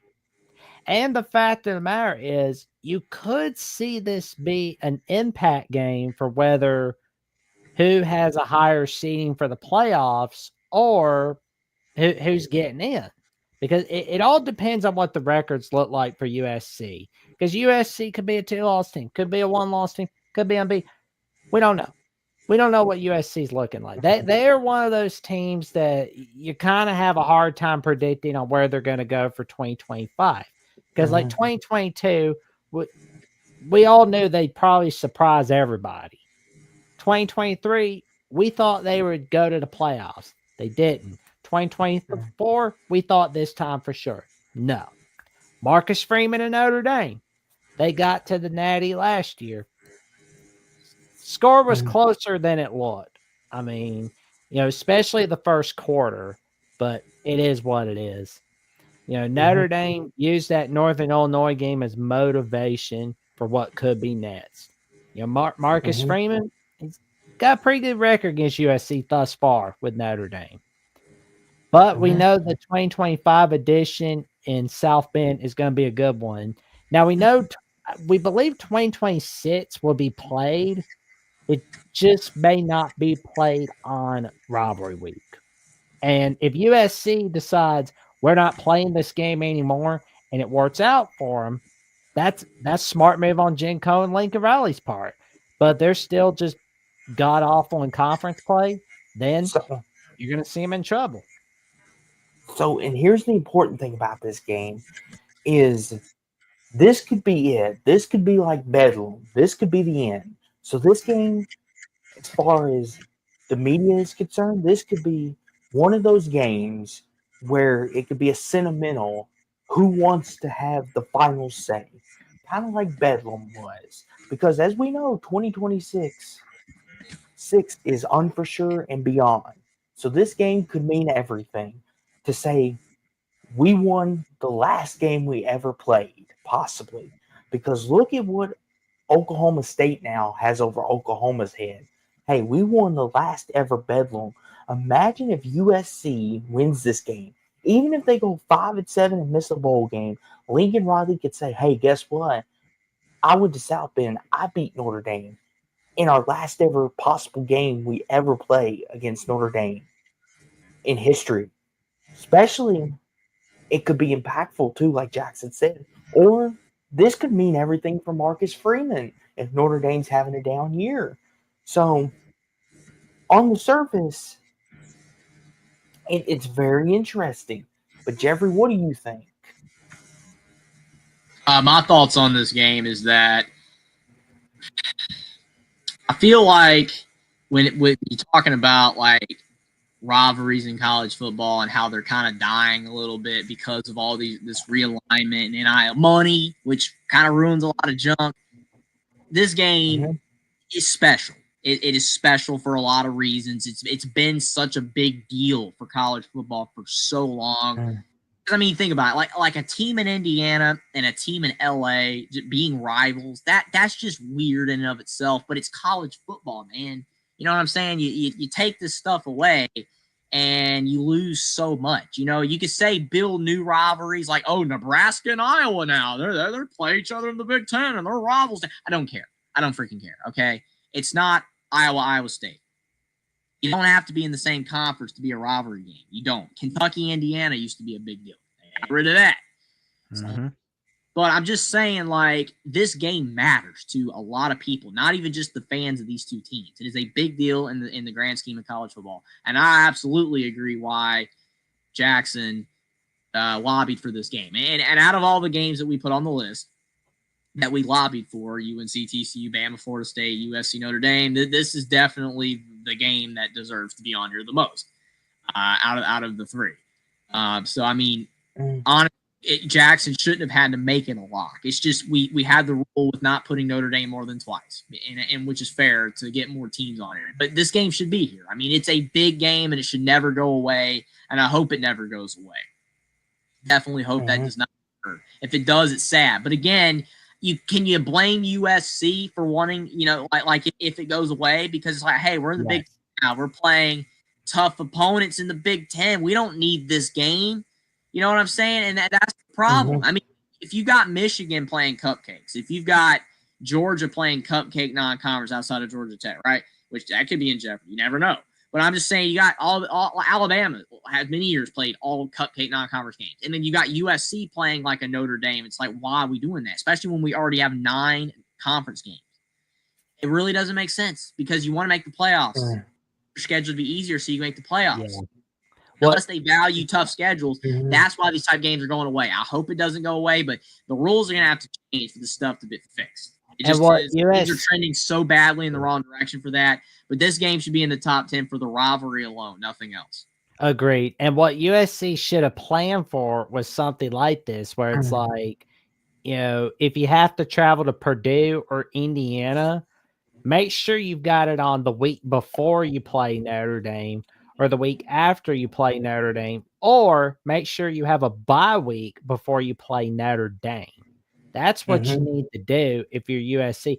You shouldn't be like, oh, it's all Notre Dame's fault. How's it Notre Dame's fault? But again, I digress. That is another time for another day. And we'll definitely get to our next game in just a little bit that I'm confident in staying on for the rest of our lives. So here's the thing about this is kind of sparked the debate.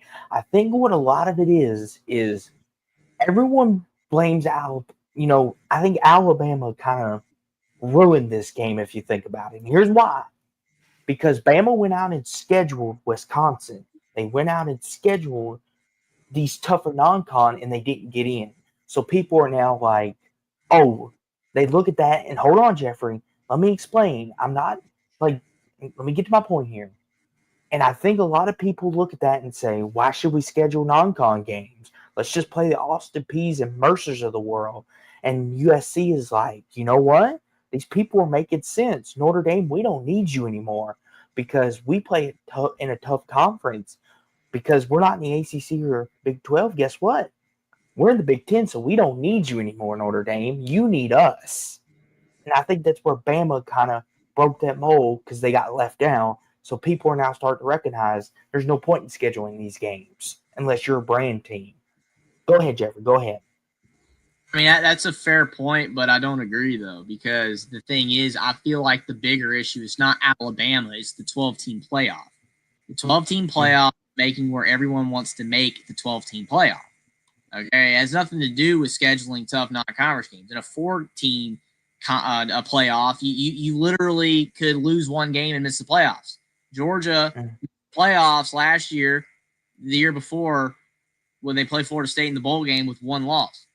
They won everything, and they lost to Bama in the conference championship game and missed the playoffs because of when they lost, not the fact that they lost the game. Nothing to do with that. The 12-team playoff, they're getting rid of non-conference games. It's nothing to do with Alabama because I got so sick and tired of that stupid argument last year. Oh, Alabama missed the playoffs and they played tough non-conference games. For one, they did not play tough non-conference games. Wisconsin's trash. They suck. Okay, so that's number one. And number two, guess what? We lost 3 games last year, and they were all in conference. We lost all of our games in conference. So who cares? Okay? But that's the thing. I don't want to hear that argument. I'm not saying you, Austin, but I don't want to hear that argument anymore. That argument is stupid. That argument is dumb. It means nothing. It has nothing to do with anything.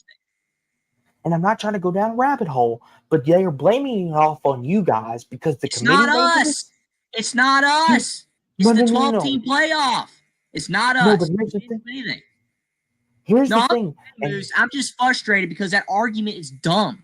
It is so dumb. And I know why Austin is bringing it up because it's a fair argument to make based off of arguments that people make. But it's a stupid argument. Oh, Bama played tough non-conference games and didn't get in the playoffs, so now we need to get – no, it's not because of Bama scheduling tough non-conference. We didn't even schedule tough non-conference. It wasn't even hard. It's because of the fact they expanded the playoff to 12, and now they're like, hey, we want to make the playoffs, get it easy as possible to make the playoffs since it's easier now to make the playoffs. It's 4 teams, so it's like, oh, we can schedule a tough non-conference game, but even if we lose in the conference, it's like, hey, we'll have a better shot of making the playoffs if we lose early to a non-conference opponent than if we did losing late in the season like Georgia did to make the conference championship game. So that is the thing. Like Moose is agreeing with me because I'm correct here. I don't like ever boasting that I'm right. I don't like that because I'm wrong 1,000% of the thing. This argument. I am right. This is a stupid argument. It has nothing to do with Here's the thing. But when you have Here's the thing. I'm in agreement with you guys. The reason why you all got left out of the playoffs is because you played bad against Oklahoma and you Yeah, and the lost to thing is, Vanderbilt. if we had a played easy non-conference opponents, we still probably lose those games. People could be like, "Oh, well, Bama was tired because we went to the jump around and oh my gosh, Wisconsin was so tough. We just barely won. We beat the crap out of them. They stink." Okay, so it's like we lost three conference games not because we played a tougher non-conference schedule. It's because Saban's guy. All right, it's like please, And we that's lost the thing too. crappy conference teams. And that's the thing too that upsets me In is Tennessee. because they look at that and say, why should we schedule these? Teams like USC are looking like, why do we need Notre Dame? Why do we need to play this rivalry? What's the significance anymore? Because we play in the Big Ten, we play Ohio State, Washington. They and that's the thing too. If Georgia lost to Georgia Tech, they would have missed playoffs. Yes, but the thing is guess what? Then you would have people say, "Oh, with Georgia, we need to get rid of that game because we missed the play." How about you beat the crap out of them like you used to? Maybe that's it's the all problem. that good, Georgia. Maybe that's the problem. And the thing, here's my thing. They almost lost to a crappy Kentucky team. What are they going to do? Oh, we don't need to play Kentucky now because we're not going to make the playoffs. You know what? Why don't you just schedule 12 FCS opponents and make the daggone playoff? This is stupid, man. You go out there, your freaking games. If you don't win, you don't make the playoffs. You don't need to be expanding it so Iowa can make it and Virginia Tech and garbage. Please. Absolutely, please. That's stupid, man. And here's the thing. Okay, Joe. I'm fine. I'm not even close though. I'm fine. I'm being very strong in my argument here because I feel something that needs to just be said to the world. It's something that everybody needs to have in their brain and be like, all right, this is the way it is. I don't drink Red Bulls, Timothy. I don't. I'm fine. I've been up for 15 hours, but I'm fine. All I'm trying to say is that we need to get all this playoff crap and the tough non-conference games and all that out of people's minds and just play the freaking games that you have. Keep these type of games and shut up. That's what needs to happen. Because if not, you're going to ruin football forever and you're going to get all these big programs just playing little scummy little games because, we want to make the playoffs automatically. I'm done. I'm just go ahead. Go ahead. I was calling a timeout. That's what that was for. Timeout. I will say this. I am just playing devil's advocate for what these big media personalities are displaying. I'm not saying I agree with any of them. I'm like you all. You should not hinge your rivalry on, guess what? Alabama got left out, so now we need to get rid of you, Notre Dame. I disagree with that. I'm with you all. I just threw that out there as devil's advocate because it has to be said. Because it's true. It's out there. It happens. You move on. But I thought it was important to bring that up as maybe one of the key reasons why this might be going away. Kind of like what Bedlam was. And JT Thomas says never be a devil. Oh, I love Jesus. I'm just saying. I'm just trying to be an advocate for the media. Because they're the ones that is making this point. They're the one that's driving it in our heads. It's all Notre Dame's fault. It's all Notre Dame's fault. Anywho, this whole conversation just went off the rail. Yeah, that's why I'm kind of like, we got to get to some rivalries that are still going on annually. Well, at least the next two games, anyhow. We got all night. We're good. We could be up till 6 a.m.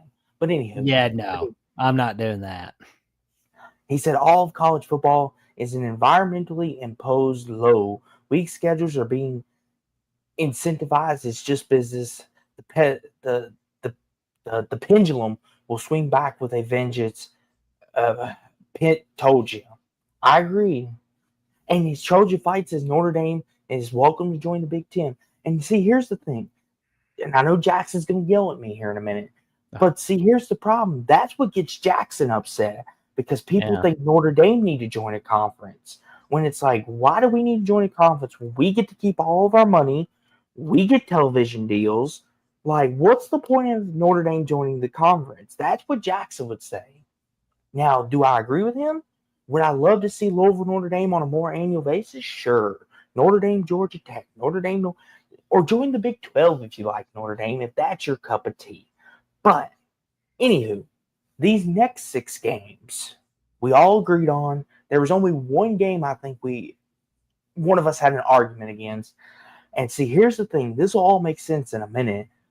But our number 6 game is clean old-fashioned There we hate.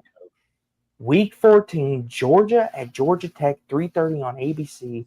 It's a Black Friday rematch. And this is one of them. I kind of argued against it. But Jeffrey, when he comes back on screen, he will tell you why he eventually flipped me over, so to speak. Not flipped me over, changed my mind. There we go. Better term. But Jackson, this was a game you wanted. So explain to the people, it wasn't your lock, but explain to people the importance of this. Because I suspect that Brent Key and Georgia Tech are really for real. And as long as he's your head coach for Georgia Tech, he's going to have them rocking and rolling. Like when he was the interim coach for 2023, he had him rolling. 2024, he had him.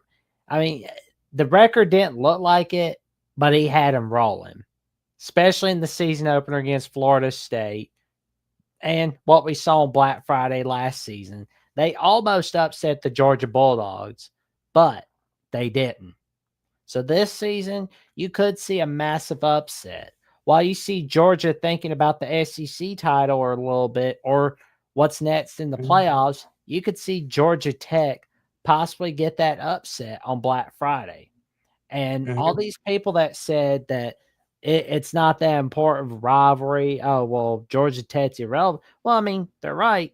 They're not anywhere near as relevant as they were in the Bobby Dodd era or when they were in the SEC in the 50s and 60s. But still, though, when they got Brent Key coming over, you knew those old days of the Paul Johnson era were coming back, except you weren't seeing triple option offense. And see, here's the thing, too. The reason why I was a little more hesitant on this game is because of the hype around Georgia Tech. I've seen a lot of people talk up Georgia Tech as an ACC dark horse. And the reason why this game's at number 6 is because Jackson and Jeffrey were kind of like, this was a classic from last year, and I think Georgia Tech can compete. My thing is Georgia Tech for real? And that's what caused me to pause. Because I was like, was last year a fluke? Was that a one-off? And I still have my cautiousness on that. Because what I'm afraid is going to happen is that was a fluke. And Georgia will go back to dominating like they have. And that's what worries me. And a lot of people in the chat are saying they don't believe in Georgia Tech either. Steven Siri says GT isn't real. Jason O says UGA is a good game. Piss Snipe Husker says GT was an SOB with the option way after it was allegedly passed. Yes. So here's the thing. To me, this all hinges on Georgia Tech because Georgia could have the SEC championship game locked up like they did last year and could be playing down to them. But this is one of them I strangled the fence with. But Jackson and Jeffrey, especially Jackson, he was more of, we need to have it. We got to have it. And if Georgia Tech wins in Atlanta this year, it'll be the first time since 1999 that it has happened. Now, the times that Georgia Tech has been winning against Georgia in this century, in 2000, 2008, 2014, 2016, all those wins have been in Athens.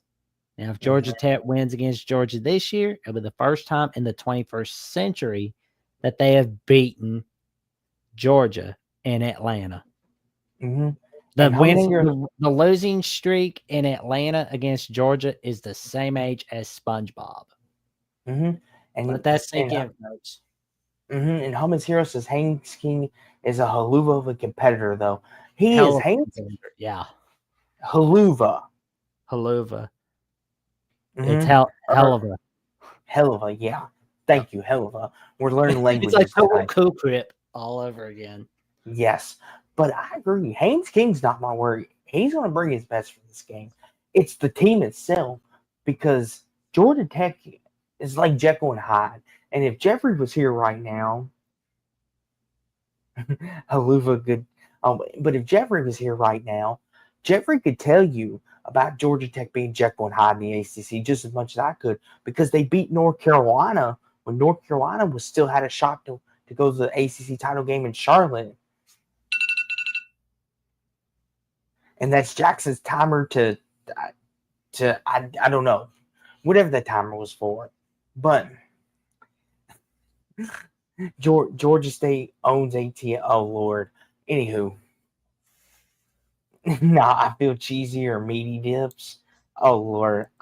Pinstripe Husker says I hug Jeffrey. Lord have mercy. Anywho. Like Georgia Tech's one of the Jekyll and Hyde teams. 1 minute they beat North Carolina, put 46 up on them, and the next minute they're struggling. So for me, it causes pause. I really have to know. It just causes me to pause. And here's the thing: what's Georgia going to do at quarterback by this point too? That's a big question as well. But Jeffrey, what are your thoughts on this game? Like, what do you think? I feel like that Georgia Tech is a top 10 game because Georgia Tech should have won last year and Haynes King got targeted and they didn't call it because they wanted Georgia in the playoffs. Sorry, but true. And Georgia Tech is a quality team. And like Jackson said, I think they're going to be a quality team again. And it'd be great if they won. I would love to see them win. Yeah, Georgia Tech is a feisty program. They've had moments of greatness in their history, and they've sucked for a while. And I got sick of seeing them suck. And Jeff Sims was trash. And now they actually have a great competitor, as someone mentioned in chat earlier. Haynes King is a heck of a competitor. I love watching him, and I think Brent Key's doing a really good job down there. And yeah, it's going to be more like the old versions of clean old-fashioned hate versus what we've been seeing the last decade or so until last year. It's going to be a good game, whether Georgia Tech wins or not. I think it's going to be a really great game, and can't wait to watch it. Yeah, and that's one of them. Jeffrey and Jackson kind of convinced me. So we'll come back to this later on. And if Georgia Tech stinks and this game is getting ugly, then I know who to blame. These two. But in all seriousness, though, now it's That's time why for they're preseason. So no yes, worries. preseason. And these are all we all voted on them, so I guess I get blamed for it too. But now we're entering the top 5, and this is where you get to the best of the best. Well, this SEC, this Nets SEC ACC matchup you'll like better than this one. Now Jeffrey will have to explain the backstory on it because we wouldn't have Georgia Tech without this game, and he'll explain why in a minute. And Jeffrey was the one who said this. But in number 5, you got Week 14, Clemson, South Carolina, noon, and on TV station to be determined. We don't know if it'll be ESPN, ABC, could be the ACC network for all we know. It's going to be ABC. It's going to be ABC. Yeah, it's not going to be on the ACC network because the game's at South Carolina, right? Jeffrey, yes. Well, they're not putting it on Disney Plus, that's for sure. It could be on the CW too, but no never mind. Ignore that. If it's not on ABC, then like even if South Carolina like disappoints, the game should be a major network game. Mm-hmm. But this, as the headline title says, playoff implications, because Clemson we know is in the ACC. It's them, SMU, Louisville. They're in that hodgepodge. Some people think they could win the whole thing. I've seen that out there. South Carolina, are they a dark horse in the SEC? Could be. And Steve Cherry says South Carolina getting too much hype in my opinion. I agree with that.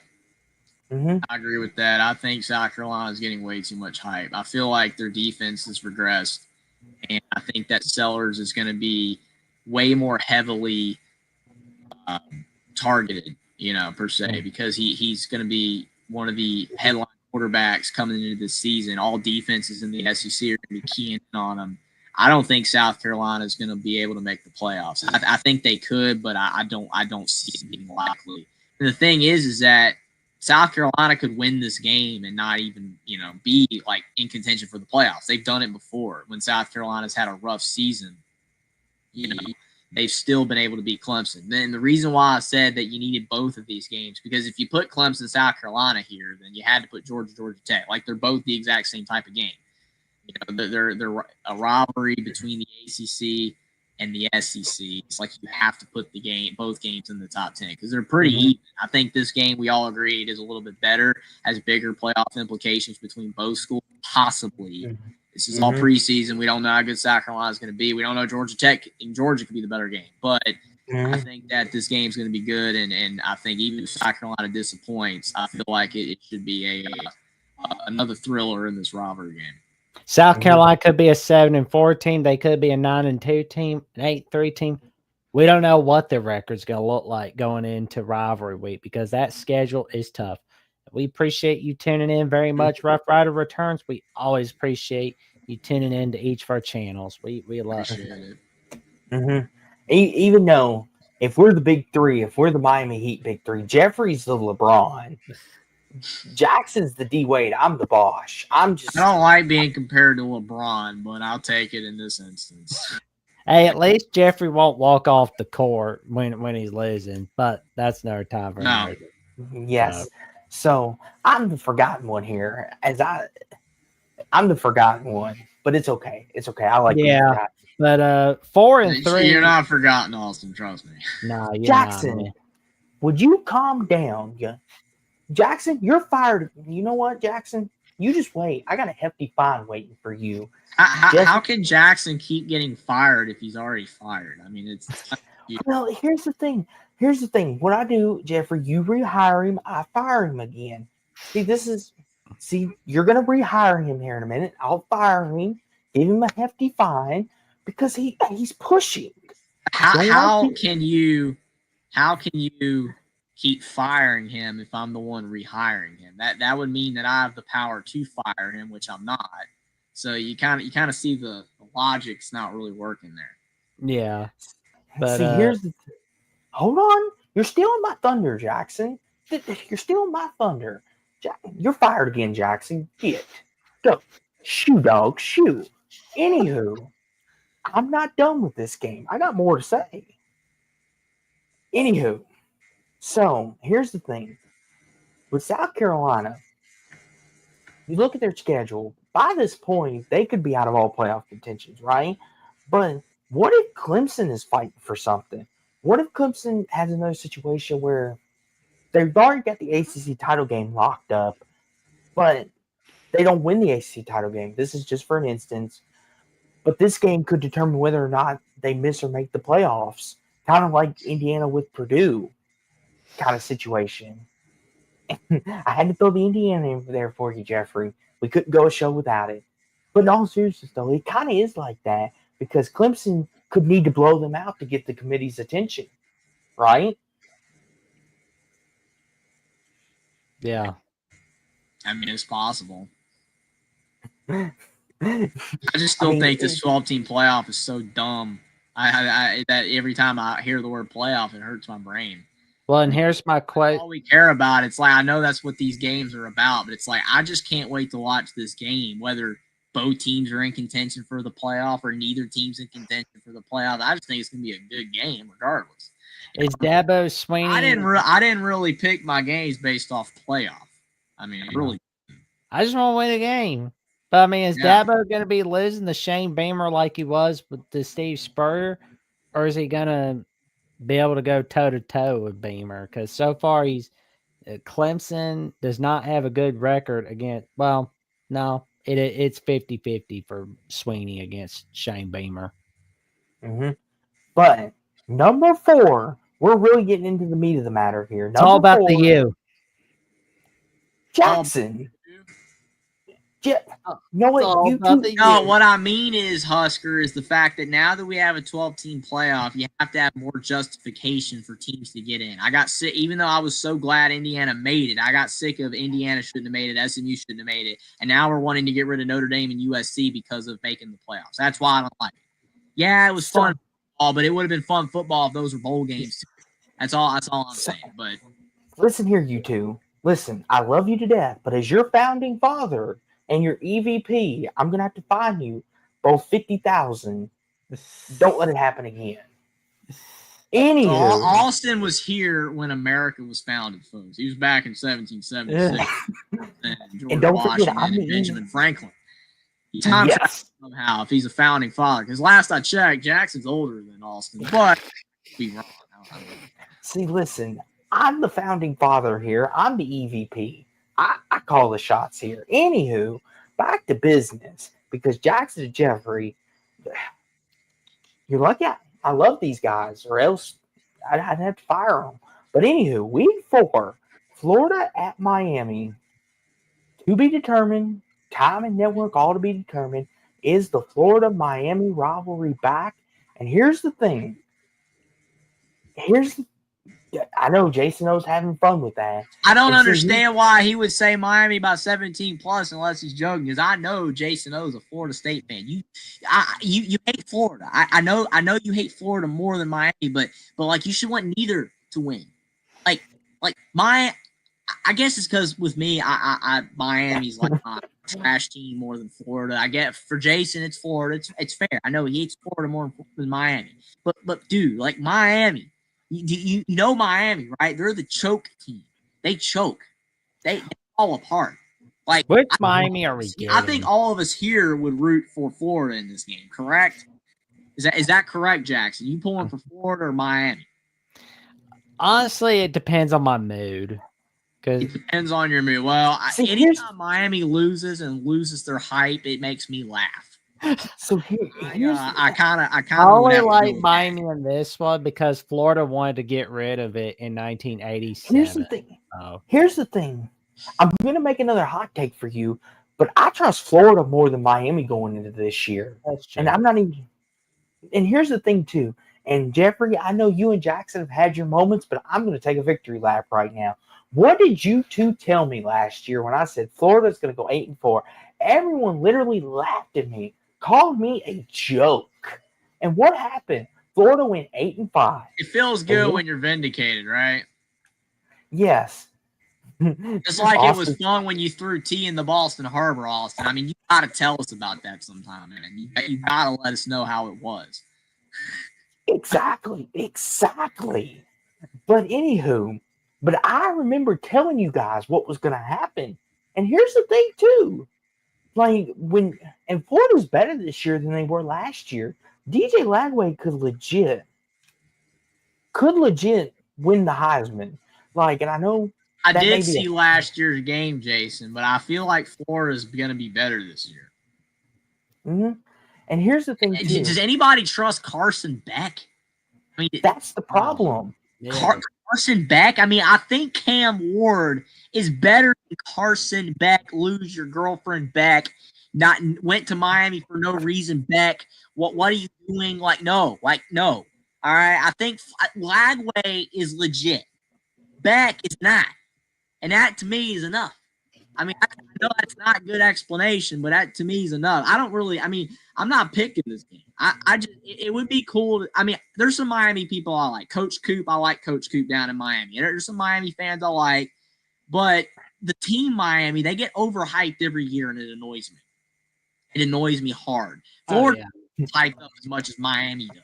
It's something about Miami, the U. It's because of that run in the 8. It's over, folks. They're not the same team. They're not. And the 80s are over. As much I would be annoyed when Nebraska they don't. Over. And here's the thing too. Mario Cristobal's got to come back down to earth, right? And listen, don't get me wrong. Miami's defensive line is great. They brought back a lot of talent on the D line. But if DJ Lagway can stay healthy, Florida can legit. And this is me being serious with you all.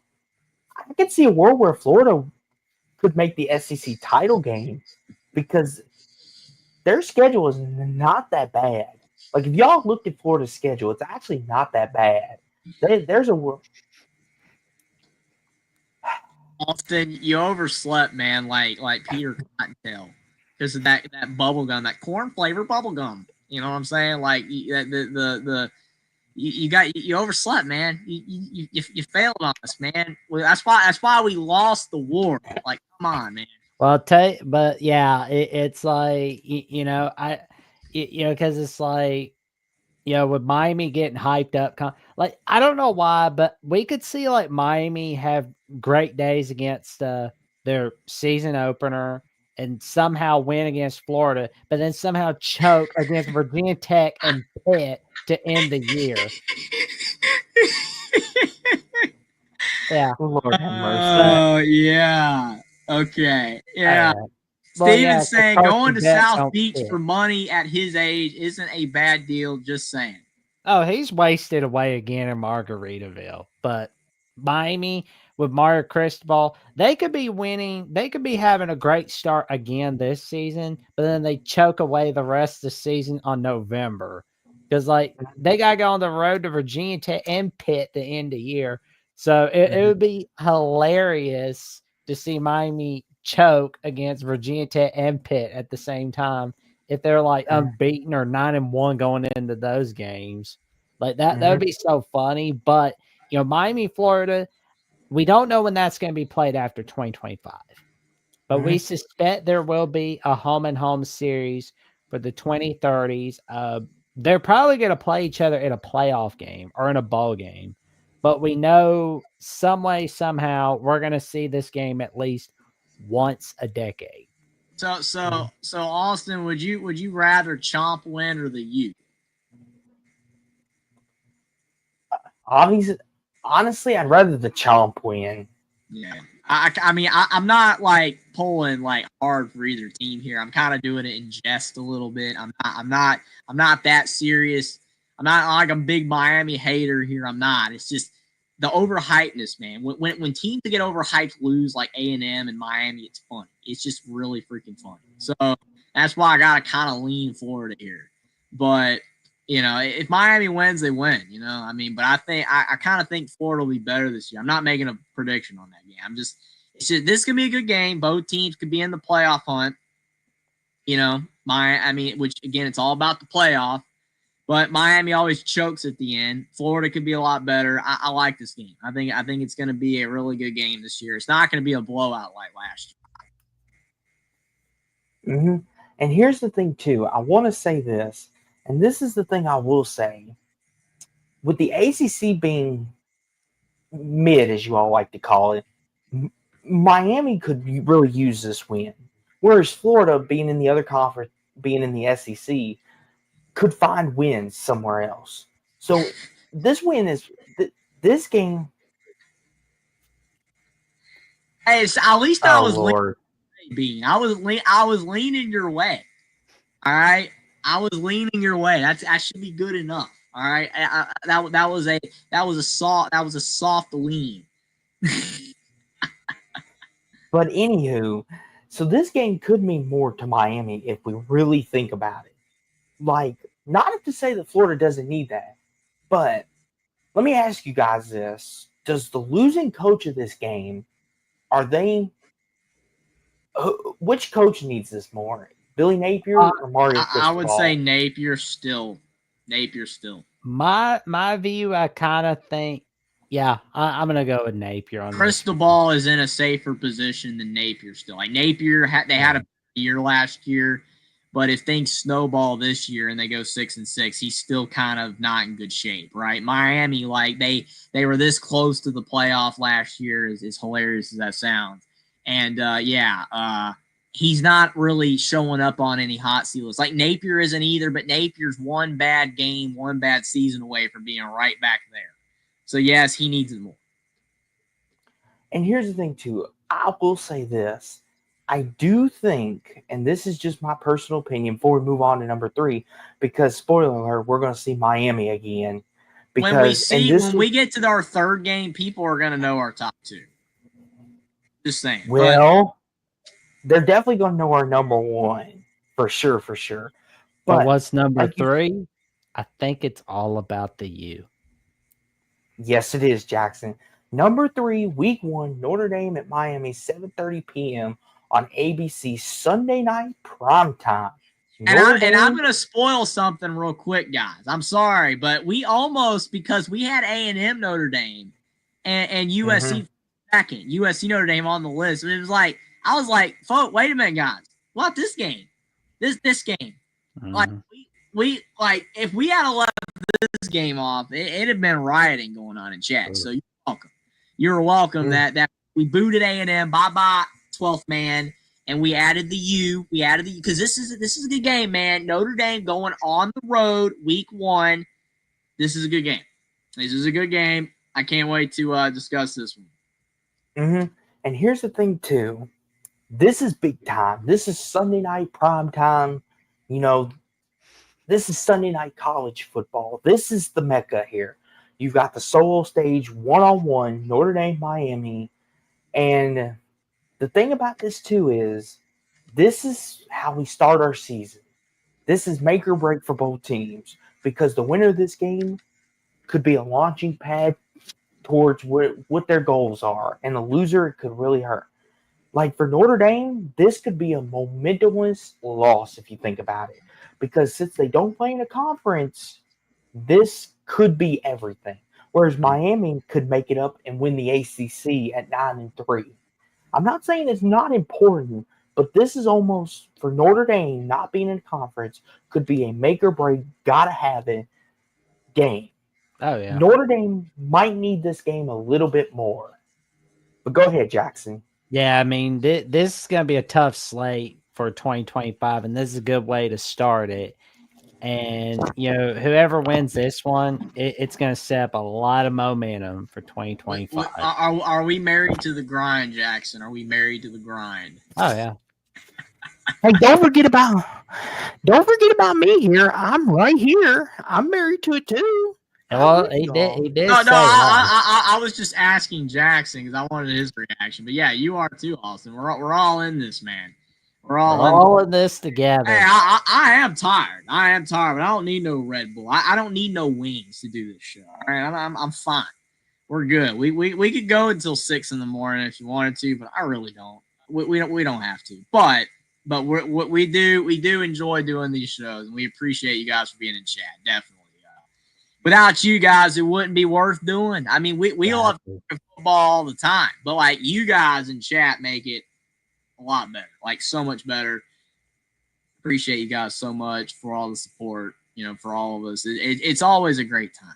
But yeah, you get tired, yeah, absolutely. But you know, we're still going strong here. But yeah, before Austin gets back though, I mean, my thoughts here, like I said, man, Notre Dame, Miami, 2 major programs, and the game matters, at least in week 1. You know what I'm saying? Like, at least in week 1, the game matters. All these games are bigger looking matchups when you're 0-0, right, Jackson? Like, a game can look a lot different in week 10 than it does in week 1. But at least agreed. Because I mean, what if Miami's like 6-5? Yeah. All right, and this was the last game of the season. You know what I'm saying? Like Notre Dame's like 11-1 and Miami's like 6-5. Then the game doesn't matter. Well, Miami they were a major program in the 80s and the 90s, and 2001 they died, and they really died after 2003. So, yeah, not great. I mean, they're not great anymore, but they were a major program, and in college football history, they're a major program, but not anymore. I mean, that's why I joke about them. Yeah. So, I mean, the thing is that, like I said, Notre Dame, they're going to be a top 5 to 10 team. Miami might be a top 10 to 15 team, but at least for week 1, this is a major game. It has a lot of stakes and implications. And whoever wins or loses this game is going to matter big time. I mean, Austin's mentioned that it matters more for Notre Dame. I think it matters for both. Notre Dame might have a tougher schedule the rest of the way, but it does still matter for both because it sets the tone. You lose this game, it sets you off on the wrong foot. It's a game. Agreed. Oh man, Jackson was born when Miami was good. Yeah, I was born when Miami was They were at the cliff. It's Yeah, like they just joined the ACC. 2001, 2003. I was born, gone, cliff. So it's Yeah, like, I mean, all Jeffrey's seen in person is Miami and the ACC. So it's like, oh, Miami's that great team. He's like, oh, that mid team. yeah. But I mean, obviously, I still go back and have watched, old clips of Miami, and I respect their heyday. I remember the glory days for Miami, but just not not a really a big relevant program these days. But still, I mean, they do matter. Yeah, I still will laugh at Mario Cristobal for the end of time when he blew the Georgia Tech game because they didn't kneel the ball, though. I mean, I still like you can't. That's why Mario Cristobal was nowhere near my top 10 list in coaching for that singular play. And there's a lot of other reasons, but for that singular play. And the fact is, Miami always wins the games that they shouldn't, and they lose the games they should. Or it's that way with Mario Cristobal as a whole. Case in point, 2021, Oregon against Ohio State. Woo! Oregon's gonna win it all. 3 weeks later, they piss away a win against Stanford by allowing 99 yards in the final drive of regulation against Stanford. Stanford was pitiful in 2021, and you blew it against them. I remember that game. I mean, dog in DC says too much hate. We got to talk about Nebraska's fall from century to century. My thing is, dog in DC is the fact that Miami, like I said, my justification and explanation for why Miami, I do trash them a lot, is because their fans, some of them, not all of them, but some of them still think they're a legit program today.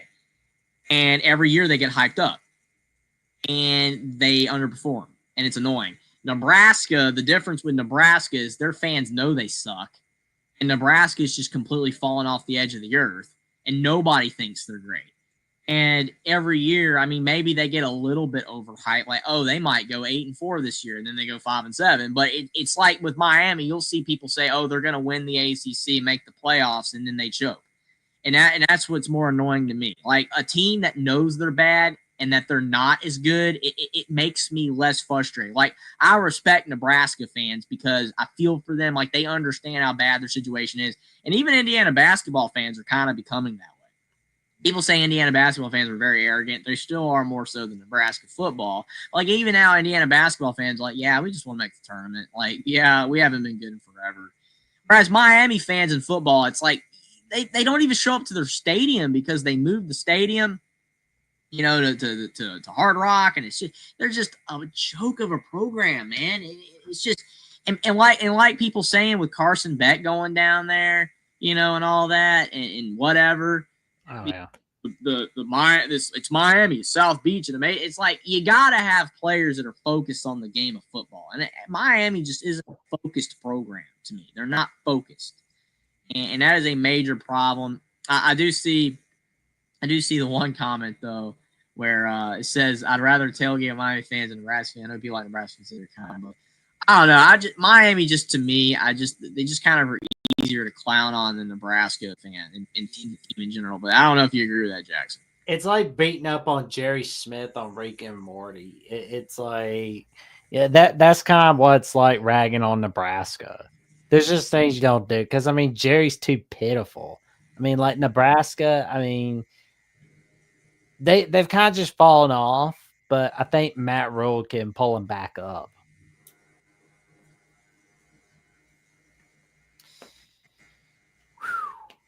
Yeah, I would agree with that, Jackson. I do think that Matt Rule has a chance to turn them around. It's not guaranteed, but there's a chance. But like, I feel like if Nebraska, like if they get good again, and they become great, like they'll be so thrilled and just elated. And it'll take them a little while to like get back to the Nebraska Bowl where they were used to beating up on everybody. But like Miami has a couple good years and their fans already think they're like hot, and just great program again. It's like, all right, dude, you haven't done anything yet. You haven't won the ACC. You haven't, made a deep run in the playoffs. You're not Texas, right? You're not back like Texas is like back. They haven't won a title, but they're like there. Miami is just, I don't know, man. They're in a bad league. It's just hard to really respect them for what they're doing. They're not like that great. So I don't know. Just to me though, I think this is a big game for both teams. I think Miami will be competitive. They'll do good, overall. But Miami's still Miami. So Agreed. Huh. Well, I think we know what number 2 is going to be, but that's going to be a fun one. It is an SEC ACC matchup, so we'll definitely give you that hint on that. So I don't have control of the slides, so yeah, can't really do anything about that. no. Change it to number 2. I mean, you want to just go on and say it, Jackson, so we can move on to number 2. Absolutely. LSU Clemson. That's a good one. LSU and Clemson is our number 2 game. I think that kind of makes it seem like we know what number 1 is. All right, we got the slides booth. Thank you, Austin. LSU at Clemson, 7:30 p.m. on ABC.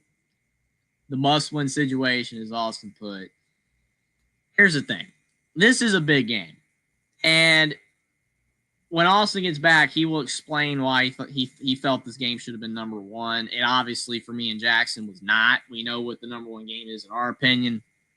But this game feels like number 2 because I think it kind of goes back to slight brand situation. Like Notre Dame, Miami, you could have made a case for it being number 2. And I kind of argued it. I did kind of argue it with Jackson and Austin that it should be. But I feel like this game's just going to get a little bit more hype, man. I don't know. Yeah, I'm with you, Jason. I'm worried LSU might not be that great either. I mean, I've been the one waving the red flag on the Tigers, because not Clemson, but LSU, because of I'm not a Nussmeier believer. I don't think he's a great quarterback. And LSU underperforms every year. They're kind of another team that underperforms every year since the Burrow team. I don't believe in Brian Kelly. And I think LSU they're not a joke, but they're kind of a joke. They're a slight joke. So Clemson's better than LSU. It's at Clemson. It's a big game. It's at night, Death Valley. I can't wait for this game. But yeah, Mary Mac Kent State is definitely not at Hummus. That would be an April Fool's Day joke. But I don't know. I feel like this is going to be a quality game. But you definitely could have argued for Notre Dame, Miami to be at 2.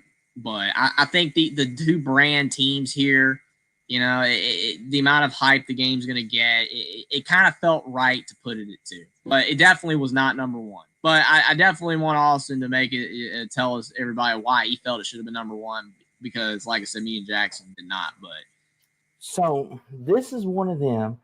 I argued with these 2. And when I say we have a brotherly bond, like we can argue with one another and we'll still be okay.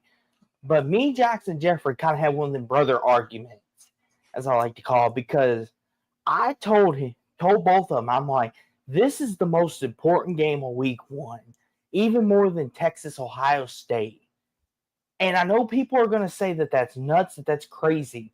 But when you think about it, the loser of Texas, Ohio State's fine. If you look at it, like Ohio State had 2 losses and still made the playoffs, and they won the whole thing. The loser of this game, you could make an argument this is the most impactful, biggest game to date. And here's why. Here's why. Because if LSU loses this game, just kind of like last year, it hurts their season.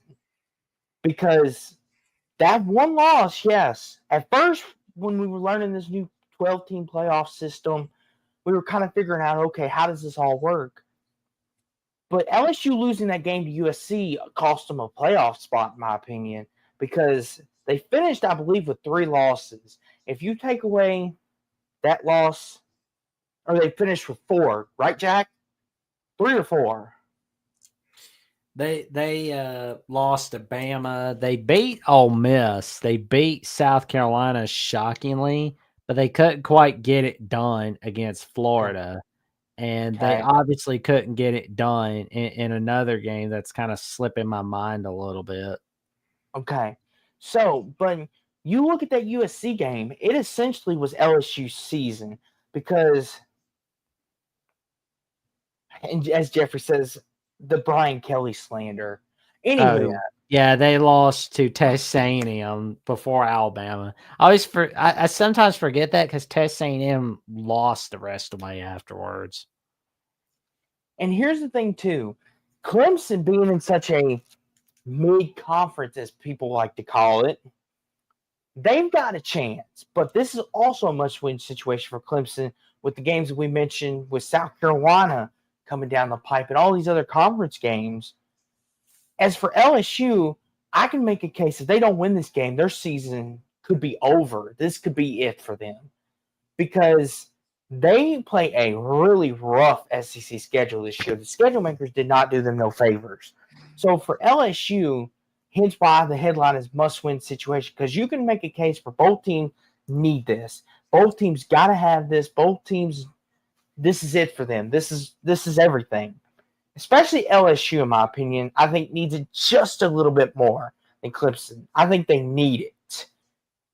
And this could be for Brian Kelly's job as well. Like, I know Jackson, he loves to hear that because he's a BK hater, but we won't let that distract us. But if Brian Kelly loses another opening game, week one big game again, this could be it for him.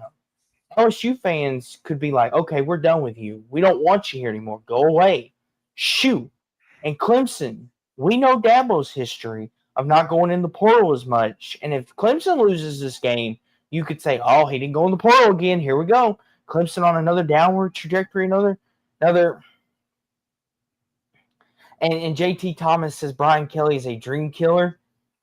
Jackson would agree with you on that. Like, if Jackson's big thing is he doesn't believe in Brian Kelly, as we all know. But to me, this is as big a game as you could get. To me, this is the biggest game of week one, in my personal opinion. Jackson and Jeffrey disagreed with me. And it's a solo stage. It's Saturday night. The whole world's going to be watching. And it's a solo stage on ABC. The whole world's going to be watching. So this is make or break. But go ahead, Jack.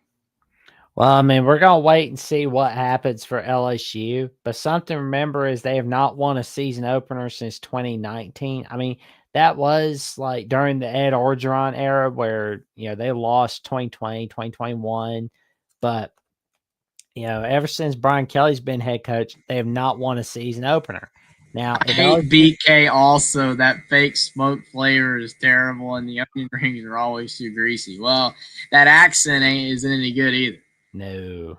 Jackson can give you some authentic Southern accent, and I can too, to an extent. But Brian Kelly cannot. So, I mean, why attempt? Why even try? It's like a politician trying to fake an accent because they can relate to the people that area. Oh, it's so dumb when you'll see like the same person be at like 4 different areas, man, and they're doing a different accent in each area just to appeal to the people. It's so dumb, man. It's because it's fake. It's like if it's authentic, it's like eating fake Mexican food, which is what a lot of people say about Taco Bell versus authentic Mexican food. All right, there's a difference.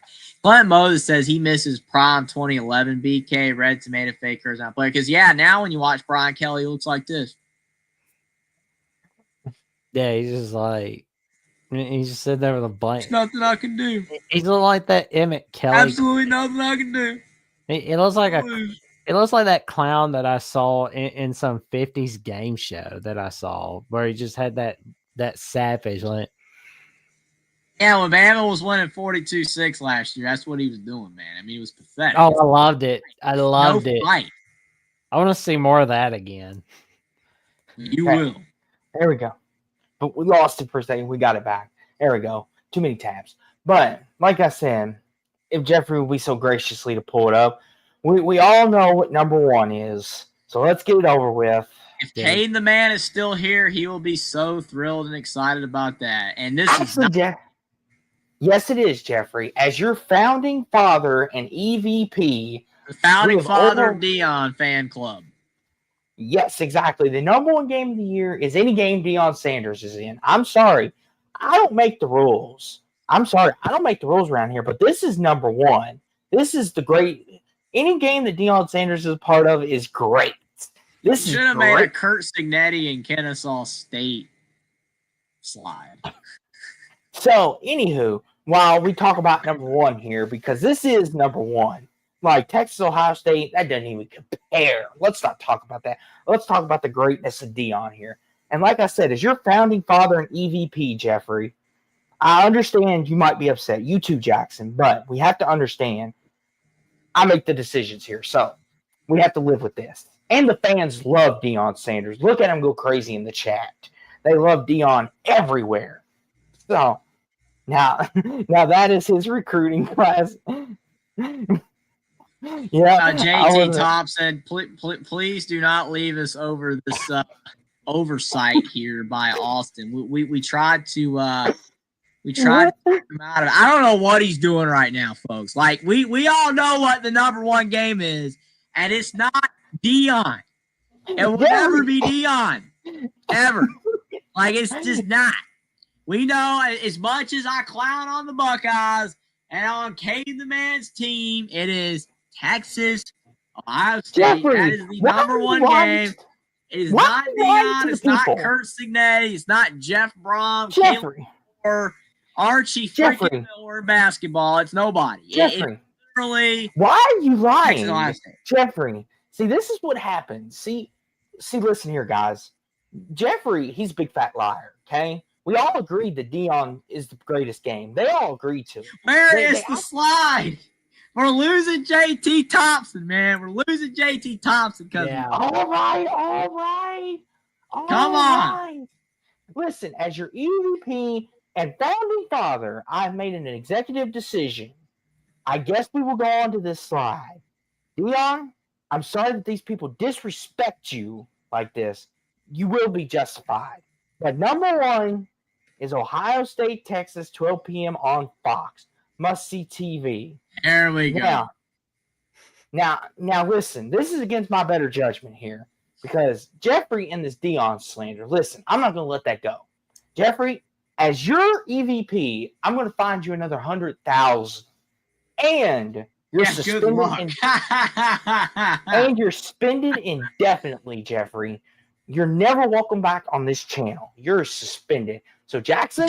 I'm not welcome back on my own channel, bro. Like, what the? Dude. Anywho, Jackson, now listen. We're on good terms, but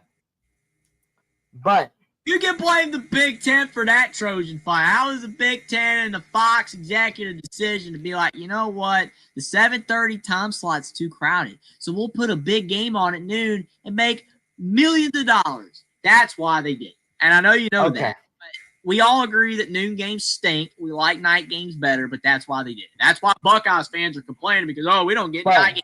They're the one that signed the contract with Fox to make more money, and that's what they do. So deal with it. Real fast. But me personally, before we get to your point, Austin, me personally, you just tell me what time the game is. It could be at the butt crack of dawn. I'll find a way to keep an eye on it. If it's at 5 a.m., screw it, I'll watch it. Like if it's at 9, cool.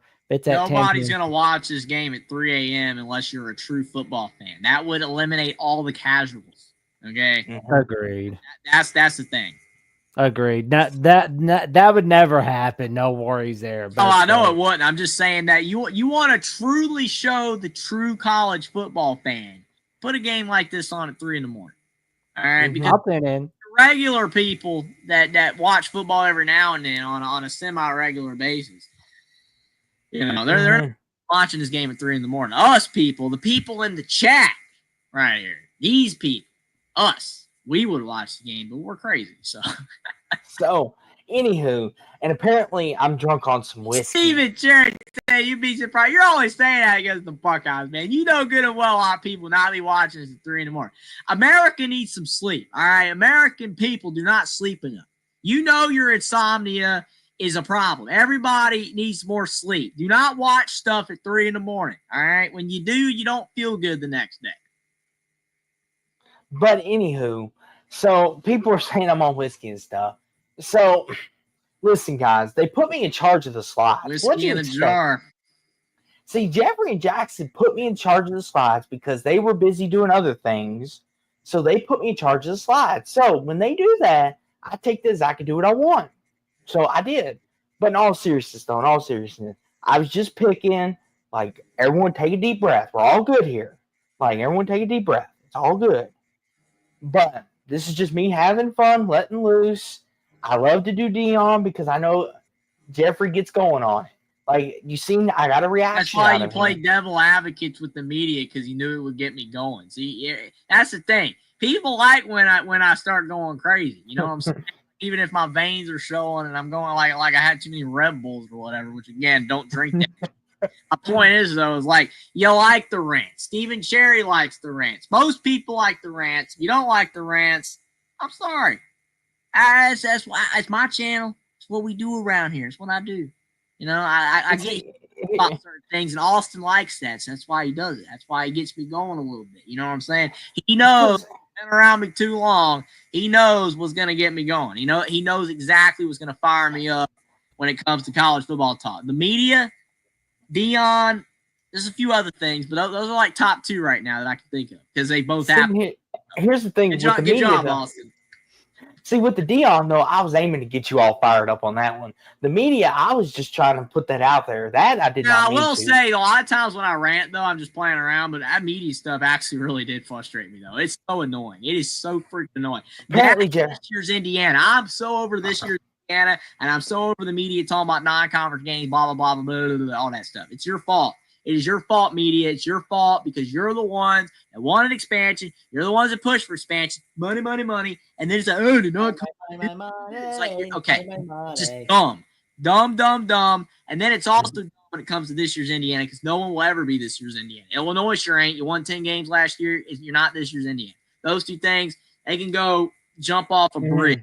Those two ideas. Those two whatever you want to call it. Just but the reason why we had this game number one is because it's Texas, Ohio State. Well, but number two is it's a top revenge game because, like, when we saw the semifinals last season, we knew that regardless of who lost that game was going to be waiting for August 30th, 2025. They were going to be waiting it out. They were going to be waiting it out for August 30th, 2025. Does Texas get revenge? Or do the Buckeyes still show Texas who's the boss? Well, and I will say this too, Jackson. You were a big component of this. Now, I have to say, when Jackson was selling me on this idea, what really clinched it was Jackson did mention that, but that's not the main reason. Lee Corso.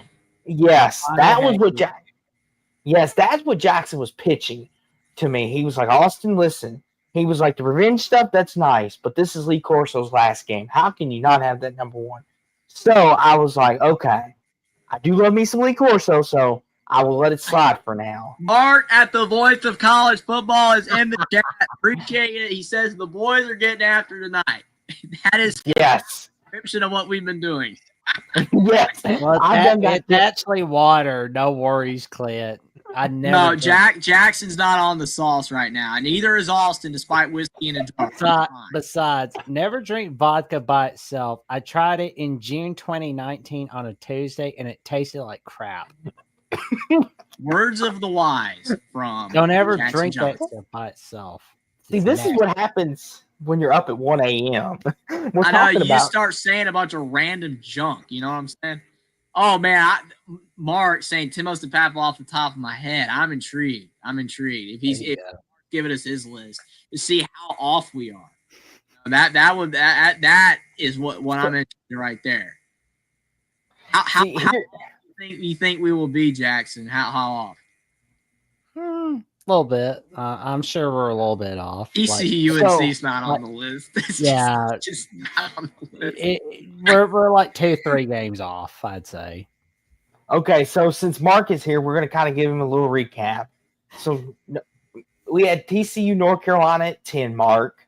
We had Bama, Florida State at 9. Michigan, Oklahoma at 8. We had USC, Notre Dame at 7. Georgia, Georgia Tech at 6. We had South Carolina, Clemson at 5. We had Florida, Miami at 4. We had Notre Dame, Miami at 3. We had LSU, Clemson at 2. Ignore the Dion. That's me picking at Jeffrey and Jackson. And then obviously our number 1. So I'm kind of curious how far we all are off to. Yeah, But I really am. Well, and I basically lobbied for Iowa State. That was one game I lobbied for. I think, A&M Notre Dame we would have had on the list, but we didn't because we only wanted to put them twice. It wouldn't be Notre Dame heavy. Others close were like Syracuse, Tennessee, Georgia Tech, Colorado, Florida, Baylor, Auburn, Notre Dame, Boise, etc. But yeah, I feel like overall we did good. I mean, any list is subjective, objective. I know those words are interchangeable. I mean, two different things. But you know what I'm intending when I say that. That's for whatever. Objective and objective is two words that I've say them wrong. Because Mark pointed it out to me one time because I said the opposite, and he was like, "It's this one." I was like, "Thanks." Like I never get that right. But my point is that every ranking can be argued. None of them are perfect. That's why Mark Rogers' top 25 that actually makes sense is so great because he does all the criteria, he does all the stuff to like put together like way better than the AP top 25. And even then, it's perfect. And even Mark would admit his list isn't perfect, but his list is darn good. It is a excellent list, way better than the AP. And the coaches poll, my gosh, the coaches poll. They both suck. They're so bad.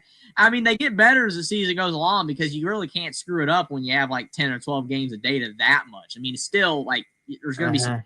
But early on in the season, that's why I've always been a believer that there should be no rankings until like at least week 5 or 6 or 4 or whatever. There shouldn't be any rankings week 1. The only reason they have rankings is because people love rankings and it gets people talking. That's why you have preseason. That's why you got rankings the day after the games end the previous season. That's why they come out like the night of, like the national championship win. The top 25 way too early ranking for the next. It's like, why are you even doing this right now? It's because of ratings. It's because it gets people talking. That's what people do. Blah blah blah. It's like, why? The rankings are never right, man. They're never right. Mark has pointed out every year there's like 1 or 2 teams in the top 10 that finish the season unranked. It happens every year. So it's like the rankings are terrible to start the season. And the thing too is with this list, like Jeffrey said, it's all subjective. But like I said, we kind of did different things. We did ratings, money. Are you a draw? Do you draw people in? Playoffs, conference. We kind of mixed those all together. Hence why North Carolina's in there, because obviously a lot of people aren't high on North Carolina. But I thought Bill Belichick being a ratings draw and having the eyes on him Labor Day weekend on a Monday night when there's no NFL just yet could definitely get some eyeballs on that game. Like, if we're being honest, when you look at those type games, what do you think the number will be just off the top of your all's head? 5 million? You talking about ratings? Yes. For like a TCU North Carolina, as far as ratings goes, like 5 million? I mean, that one might be a bit higher because it's a standalone game, but okay, here it is. There we go. We got Mark Rogers' list. 1 is OSU, Texas, so we agree. These are in order? Michigan, OU. I don't know if these are in order or not. But he said OSU, Texas, Michigan, OU, so we have that there. LSU, Clemson, Iowa State, Iowa, we don't have. Okay, this is not in order. He clarified. So OSU, Texas, Michigan, OU, LSU, Clemson, Iowa State, Iowa, we don't have that one there. Bama, Florida State, see, I told you, Bama, Florida State. Okay. USC, Notre Dame, A&M, Miami, Notre Dame, so he put the 3 Notre Dame. South Carolina, Clemson, Miami, Florida. So Iowa State. There it is. Basically, we were even. It was the TCU one. And here's the thing. Like I explained, I thought a lot of it would have to do with Bill Belichick. Like that was for me the big catcher. Now, like I said, some people may look at that objectively and say TCU and North Carolina. TCU probably has a better chance to win their conference than North Carolina does. More than likely, I could be wrong, but I think Bill Belichick having the eyes on him, and if they win that game, it could mean a whole heck of a lot because it could bolster North Carolina to the next level, depending on whatever that is. Ooh. Like Jeffrey, you're the Yeah. resident UNC guy. What's your expectations for North Carolina? I never have high expectations for UNC football. Okay. I think that like they'll go 7-5. You know what I'm saying? Maybe. Last time they won the say ACC 4. was 1980, so it's like good grief. But under the radar, Mark says, "Let's go under the radar." So he's gonna give us some under the radar ones. So definitely, probably gonna be like the Baylor Auburns, type games like that. Maybe. Oh, there it is: Colorado, Georgia Tech, Utah, UCLA, Illinois, Duke, Notre Dame, Oregon, SMU, Baylor. Yep. Honestly, Illinois Duke was another one that I thought about. The reason that I didn't ever suggest that game is because Duke, I don't think they're going to be that great. And Illinois is another team that I think people are overhyping, like South Carolina. So that's why I never suggested. But I think that's like the only game we never even like touched. Like, you know how we were touching on the Colorado, Georgia Techs? I even mentioned UCLA, Notre Dame, Arkansas. We talked about SMU, Baylor. We never mentioned Illinois Duke. We never even talked about that game. And another one I wanted to throw out is I mentioned it, Louisville, JMU. I know, Jeffrey, you mentioned that might be a little bit of a homer pick, but if you think about it, JMU could be good enough to represent the Group of 5 team, or Group of 4, excuse me. Maybe. So if they beat Louisville, which we have a pulse, as Mark likes to say and you like to say, Jeffrey, that could be a good bolstering win. Yeah, when you don't have a pulse, it means you suck. Mm-hmm. It could be when you have a little bit of a pulse, it means you're mid, and when you have a pulse, it means you're good. So that's the skill, folks. If you're wondering. Oh man. Yep, that was on my under the radar list as well. The TCU SMU, the Iron Skillet game, definitely a under the radar game. Love Mark's list. Mark is a fantastic list. I mentioned this one too. Cincy, Nebraska. I did mention that game. We obviously didn't put it on our honorable mentions, but I did mention that. Scott Satterfield's terrible. KU, Mizzou. Yes. Yeah. And see, that's the thing too, Mark. That's a great one. Don't be surprised. South Carolina, Virginia Tech's a good under radar one. Yes. It's like on the outside of the fringe. Shane Beamer going against his dad's old team. That's a good one. I wanted it to be there, man, but it's Va-Tech, man. It's they're just not that. They're just not consistent lately. If they were a little bit more of a radar team, right? Like if they were more of like the 8-4 type every year, that definitely would have been there. But they've just been so inconsistently poor, mostly. And that's why I just didn't include that game. But I like that game. I think it could be good. I mean, if Cincinnati had Luke Fickell as their coach, oh yeah. And when I said, and I was thinking that exact game, Mark, when I was talking about when you said that every year there's like teams that start in the top 10 and then they fall out of the top 25, UNC instantly popped in my head. They were ranked number 10 going into Blacksburg. Enter Sandman starts, and it's all she wrote. UNC got humiliated. Absolutely humiliated. And that is when I lost my faith in Mac Brown. Honestly, that they were ever going to be anything special. Like UNC was always just going to be like 7-5, 8-4. They were not going to be better than that. When they had all that hype going into that year, and in Blacksburg, week 1, I do remember that game. It hurt. It hurt because they should have won that game if they were a legit team, and they did not. I remember when like Virginia Tech was so hyped up after that victory, and then afterwards they didn't really do that much in 2020. No, that's when you knew UNC was no good because Virginia Tech didn't even use that to be anything really special. Notre Dame, Boise. Yeah, that's frankly, you could just keep throwing Notre Dame. I mean, you've got Notre Dame, Syracuse, Notre Dame, Boise, Notre Dame, Arkansas. I mean, Notre Dame could be on the list 6-7 times if you really wanted to. Notre Dame, Navy. Way to Notre Dame. Here's the thing too. Another really like under the radar radar game, but Kentucky Toledo, like if like I know a lot of people may look at that and say, "Oh, Kentucky's expected to be bad," We're but really Toledo, stretching it now. Like we are stretching it now, man. well, look at Mark's got Tulane Northwestern, Tulane Ole Miss. I mean, These are so is like Kentucky Toledo under stretching it? the radar game with Tulane Northwestern. That's like under the radar. That's like under the graveyard. Hmm. Josh That- Shire, man. I mean, he's got those That's fair. Tulane I mean, boys rolling. mhm.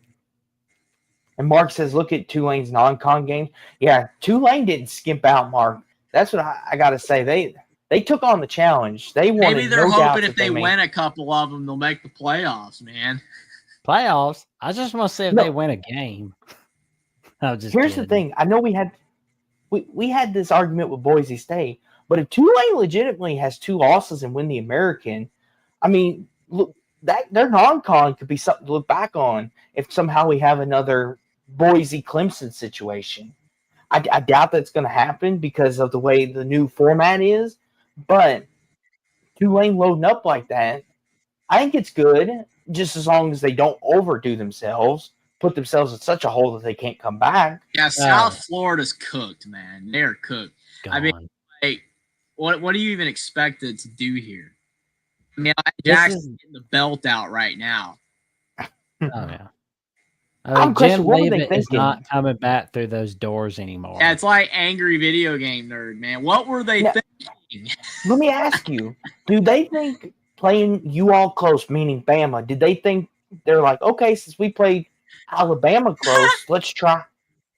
I think Northwestern re-hires Fitz. Yeah, that's not gonna happen. No. That is not happening. Nah, not happening. I'd be shocked if that happened. I really would. Like Oklahoma at Temple, like Jason O said, that could be. I mean, Jeffrey, would that be another one of your under the radar games? I mean, I said, No. I mean, you're just getting to the under the radar. Like, I don't bring it up because Jason O. it's so under the radar. It's not even really on my radar. I mean, if I'm having I'd watch the game if there was nothing else on, but other than that, like, I'm not watching this game. if I'm having like 3 hours of sleep or something watching this game, I'm probably gonna go sleep if I'm watching Oklahoma Temple. Then I'm gonna wonder what did I miss. Yeah, So let me Jason ask O you, says the Colorado 746 State. fans in the link are going to be crazy for that one. I tell you what's going to be funny, and you all are going to laugh at me, and I'm sure the chat's going to go, absolutely, yes. The Cowbells, yes. I'm glad Mark brought that up. I mean, that's a game, again, you're testing the bottom of the barrel of the SEC with one of the best Big 12 teams, and it's probably going to be a dog. It shows you how much stronger the SEC is than the Big 12. But to what I was saying, though, Jeffrey, people may laugh at me. Montana State and Oregon, that game I think is going to fly under the radar because Montana State is legitimately one of the best teams in their respective FCS. So could Oregon have another Idaho incident? Yeah, but see, here's my thing about that, though. Oregon had the Idaho incident because they were trying to work in their offense with Dylan Gabriel, and they weren't showcasing everything they had because they wanted to save everything that they possibly could have thrown at Ohio State, which they did, and they won by one play. And my thing is like that doesn't make the game good. Okay, Oregon absolute was dog crap against Idaho. So if that game's close, it's because Oregon is playing like trash, not because Montana State is anywhere near their level. Because that was so stupid. That Oregon-Idaho game was so dumb. Like, people kept saying, oh, my gosh, Idaho almost beat Oregon. Okay. Oregon played crap. Oregon wasn't even doing anything, man. That's all I'm saying. That's all. Oh, man. Yeah, Mark's got another for you. Vandy at Virginia Tech, love the game. Love this type of game because Vandy, kind of relevant now. Virginia Tech, that's a really good. And then Utah at Wyoming, as Mark points out as well. I remember the Texas Tech game. The problem is that Wyoming is not as good now without Craig Bowl at head coach. They're not as good without Craig Bowl. This would be a huge game for Wyoming to win, though. Oh, great. I've been talking about doing like a little parlay thing with Austin because like parlays are okay, Kentucky. So I bet they about like when we do something like that, I'm putting Utah, Wyoming on that list. Same with Mhm. Arkansas, Memphis. Because I talked about that with my latest Jackson episode with Ty Hudson. Like I could see Arkansas losing to Memphis and then like pulling out like a scare on Notre Dame of some kind. Like it would not surprise me because like Notre Dame is one of those teams that loses that one game they shouldn't with Marcus Freeman. I don't know why, but I do feel like they could lose that one game they shouldn't in 2025. I don't know what game it's going to be exactly, but we saw it in 2024. We saw it in 2022. Don't be surprised if that's the case for 2025. It's a good game though. Mm-hmm. Absolutely, I Arkansas, mean, Memphis here's the game. I think that definitely could have an upset there. And like Mark said, Tennessee Cuse. We definitely talked about Tennessee Cuse. I mean, Yeah, Austin, top 10. Yeah, Austin advocated the most for that one right there. It's a good game. Like it's a good game. yes, Top but 10 this year, in my opinion, but it's a good game. so Jeffrey, real quick, if you want to hit on it. So Mark, me and Jeffrey, Jackson was kind of in the middle of this, but we were, I guess you would say, having a discussion. I thought Syracuse, Tennessee, you could make a strong case for a top 10 game because Syracuse, in my opinion, is a dark horse / maybe a contender in the ACC, and Tennessee was a SEC favorite, I guess you would call it. But then Jeffrey pointed out to me, well, since losing Nico, that game has lost its luster. And so Jackson kind of was like the balance in between us. He's like, okay, we'll put it on the honorable mention. And Jeffrey, you're not wrong looking at it. If Tennessee had Nico, I kind of see where you're coming from. That game would probably mean a whole heck of a lot more. But since it's going to be Joey Aguilar back there, it's going to get interesting. He just And doesn't Mark really says draw Wisconsin. that much brand appeal, he coming from App State. He's just, not that type of. Mark says Wisconsin, Bam, if it were 2015, not 2025. It kills me with Wisconsin. Back in 2015, they were great in football and they were great in basketball. Look at them now. Basketball, they're still all right, but football, they stink. There you go. And see, the argument I made for Bama, Wisconsin was if Bama loses to Florida State, then this is a big if, the Wisconsin game almost becomes a must-win for Kalen DeBoer. Jackson's talked about it in Alabama Crimson Tide Live with Johnny. Jeffrey's talked about it on their call-in show. And that's why I put it in my honorable mention. I'm not saying it would go in my top 10, but it's right there, especially if the big if happens. If Bama loses opening day to Florida State. Now, obviously, if they beat Florida State like they should, then obviously you wouldn't want to follow it up and lose Wisconsin by no stretch, but you can afford to let one go. But we will go big for those weights, of course. Like, See, no Jackson, doubt. you scare me. See, Mark, I love Jackson, but he scares me with that. Like, man's a mad scientist. Like, he scares me for Wisconsin? Anywho. Such a bad scientist. Bad science. I mean, we lined up 4 people for Oklahoma week for last year. So it was like, hey, we had to go big. Yeah, Mark's like, as Jackson knows, Bama beat Wisconsin 35-17 in 2015 in Arlington. Yeah, because Jackson remembers all that, man. Like, to the day. September 5th, 2015, Chris Falker, Curb Street were on the call. They're kind of like, what are we doing at the Jerry Dome exactly? Somebody pay us to be here? It's like, we're touchdown Alabama. Yep. Good night, everybody. Like, that was so funny.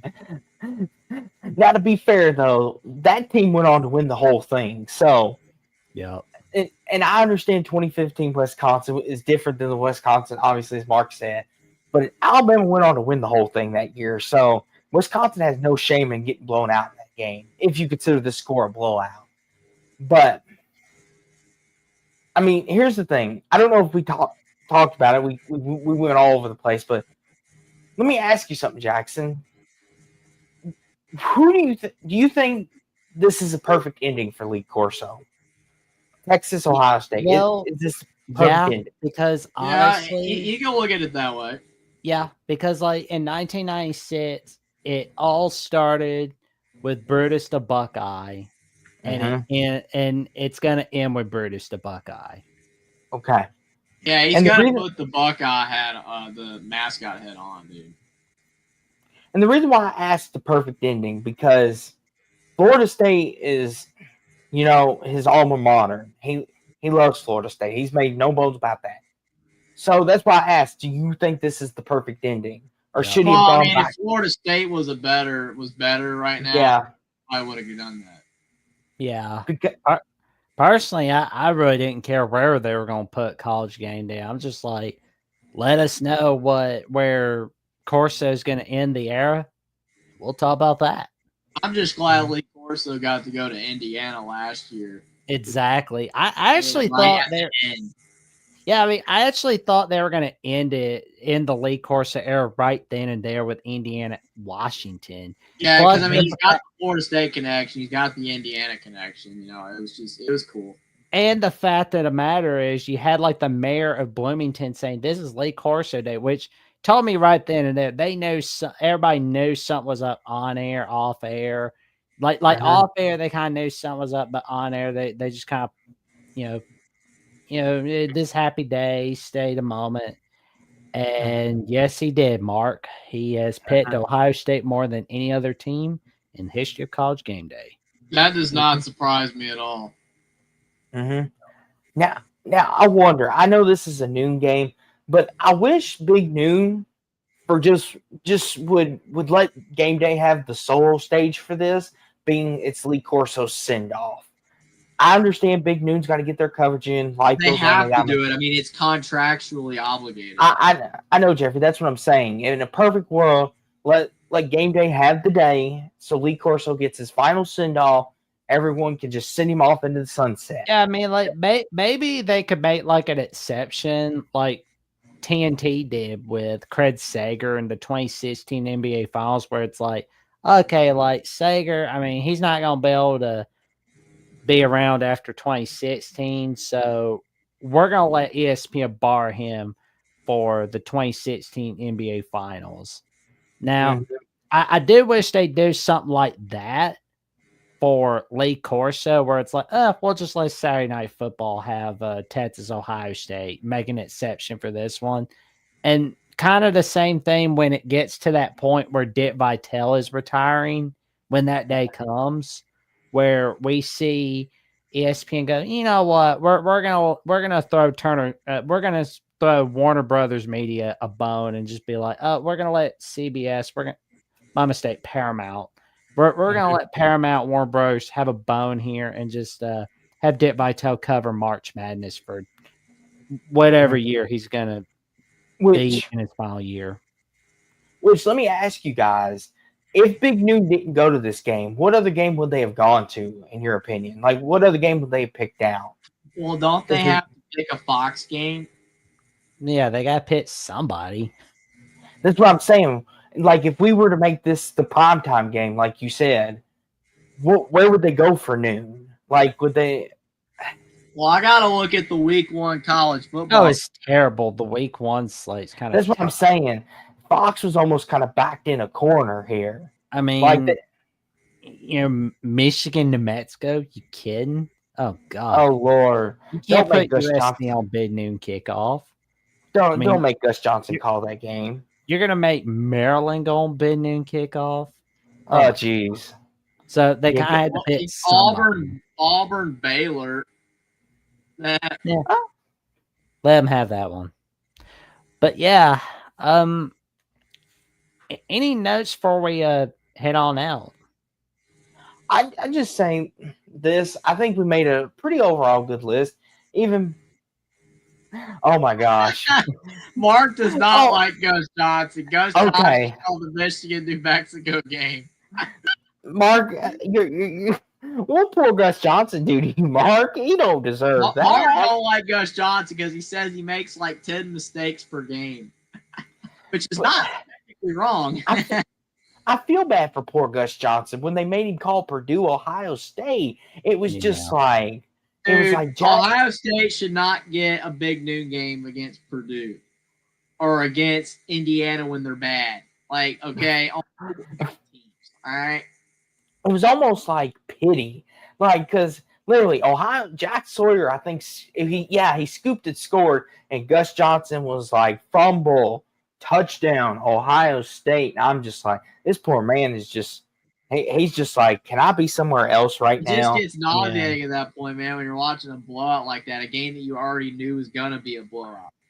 Yeah, Like Joe was trying contractual to. obligation that they do it, but, And Mark says Gus Johnson is one of the worst CFP announcers. Wow. Yeah, he says, I have a running joke with Corey Brad. I text him as soon as Gus makes a mistake. It's never more than a minute or two into the game. I mean, I always like Gus Johnson because he was funny to me. Like, he would crack a lot of jokes. I feel like Gus Johnson was funnier in his earlier days of commentating, but I do agree with Mark, though, that he does make a lot of mistakes, which I guess, again, when you're a commentator, you're supposed to know the game. You're supposed to not screw up a lot, but he's just a different personality, but it is fun. That's what I'm saying, Husker. He's kind of fun. That's why I don't hate him. He's kind of fun. He is funny at times, but Mark is correct that he's not. I don't want to say not most knowledgeable, but like he does make a lot of mistakes, but I think he's funny. So that's why I kind of have a soft spot for him to an extent. Real quick on that point, Jeffrey. I was watching the Louisville Notre Dame game last year on the Peacock app, and they had Jason Garrett and I believe Tony Dungy on the call, and I thought nothing of it. And I'm sitting there watching that and listening to them, and they're a very underrated duo. I don't know if you've all, Jackson, I'm sure you have. Have you listened to Tony Dungy on commentary? Oh, like he gives you the mindset, like he'll tell you what's going to happen, and he'll break it down from a coach's perspective. He gives you this insider knowledge, like you never think about it. You just try to look at it from a player's perspective. Tony Dungy breaks it down from a coach's perspective, and I'm like, I never thought of it that way. And then Jason Garrett too as well. And I'm like, they're an underrated duo because mostly I think they call the Peacock exclusive games. But don't get me wrong, I love the Saturday night crew of Noah Eagle and Todd Blackledge. I mean, Noah, he's like his father, Ian. Like he doesn't get it. He gets it legit. But I thought I would say that because I thought they're an underrated duo. yeah. I don't know if you've ever, fair. Jeffrey. Yeah. I don't know how much have you heard of them? Well, I don't have a Peacock, but I have. Oh, that's right. I have heard highlights, so yeah. I mean, they're good. Mark said, "I hear he's a great guy, so trying to go off on him." Yeah, I like Gus Johnson. I do. Mark says, "Give me Dave Pasch, Greg McElroy, and Tom Luganville together." I like Dave Pasch. I think Dave Pasch does good. He used to crack me up with Bill Walton, man. Rest in peace, Bill Walton. But he used to crack me up with Bill Walton, man, because like he would try so hard to just be like, Bill, what game, like we're calling a basketball game here, and then Bill Walton be talking about cactuses in Arizona or somebody day or put peanut butter on the camera. It just cracked me the heck up, man. Now, to quote Jackson's favorite, he loves him some Sean McDonough, especially the touchdown, Clemson. Clemson's out in front. That's Jackson's thing. Sean McDonough's his guy. Oh yeah, he's even got like a whole short where he's like impersonating. Exactly. Well, dedicated. What can I say? But Mark said that NBC crew is brutal. Oh, Mark. I actually like the NBC crew. Like, they're one of my favorites to listen to when it comes to college sports. Like, I like them. RG3 is pretty cool. So there you go. Nobody beat Keith Jackson. Yeah, Keith Jackson was great. Mark likes Bob Wischusen with Lewis Reddick or RG3. That's interesting. Oh, Danielson used to be great. I agree that Danielson's gone downhill, but I just think it's age, honestly. I think some people have like a prime, and then like it just gets kind of repetitive and redundant after. Oh, he went from I'm going from calling Alabama Georgia to this with Notre Dame Purdue. I liked RG3. I really did, man. It's a shame it happened the way it happened with ESPN. One of the other things I want to mention, Joe Tessitore. I know people give him a lot of crap for Georgia's going to be in the playoffs. Georgia's going to be in the playoffs. I know a lot of people give him crap. But hold on, Jeffrey. Before you go on your rant, because I have a feeling another one of your classic rants is coming. If you put that aside, he's generally got it enthusiastic for the game. Tessitore made me sick. He made me sick. I love Joe Tessitore. One game can ruin a guy, and that game made me sick. You cannot say the same crap 100 times. You cannot. I mean, I know Tessitore. I know. Don't let Jesse Palmer. Playoff, you want Georgia in the playoff. You want Georgia in the playoff. That's why he kept saying it. It was just nauseating. Hummus says Brad Kessler's still good. Oh yeah. Stick to why did ESPN let him go? Why didn't they like beg him or get on their knees for him? Which woman is he talking about? I'm trying to remember because there's several of them. I think. I'm thinking like Beth Mowins. He must be Beth Mowins, isn't it? Yeah. Yeah, I know Doris Burke does the NBA. You know, Beth Bowens. There's another lady that does like Big Ten Network games, but I don't know. I mean, most of them do sound kind of like she. Well, I've heard her say down to the side, like a dude, but it's like they kind of do sound like the opposite sex, though. I don't of what they. I'm not gonna lie. I mean, they kind of do sound. I mean, like the sideline reporters, they sound like women, you know. But the people in the booth, I mean, I hate. It's funny. They just don't sound like the sideline reporters. So it's funny. Mark brings up boxing for Tessitore. Tessitore actually calls WWE events, which, like, I'm a wrestling fan, so I enjoy listening to him. That's why Austin likes Tessitore, but he's not a football guy, man. Georgia's going to make the playoffs. Georgia's going to make the playoffs. Well, here's the thing. We can get Jackson. See, we can get Jackson started on this, but Jesse Palmer, Jackson's got beef with him. Palmer, I like Jesse Palmer okay as a human being. Don't know him personally, but like as a human being, he's fine. And the other stuff that he does, I don't care about the Bachelorette. That's junk and the cooking shows or whatever. But Palmer, as a football commentator, he's not the greatest. He's not terrible, but he's not the greatest to me. I don't dislike him, man, but he frustrated me during that Florida State game. He frustrated me with Louisville when he was already basically giving it away, like, Florida State's not making the playoffs. It's like, dude, Palmer, come on, man. Like, it annoyed me. That annoyed me. I don't dislike Palmer, but that annoyed me really badly with that. Like it's like he was here. You know what I'm saying? It's like it was like, oh yeah, they're not gonna make the playoffs. It's like, dude, you know something, bro. I don't like that. Well, see, you like David Pollock, and I miss him on game. And here's another thing too. Kurt Herbstreit. I know he gets a lot of flack. And Kurt Jackson's gone downhill. I like Herbstreit better. See, here's the thing too with Herbstreit. See, the thing was about him, what got a lot of people, I guess, upset was the way he acted when Bama beat Auburn. Because Jackson noticed this before I did, or I don't know if he did before you, but Jackson said he saw a video of him cheering like, yes, come on, Bama.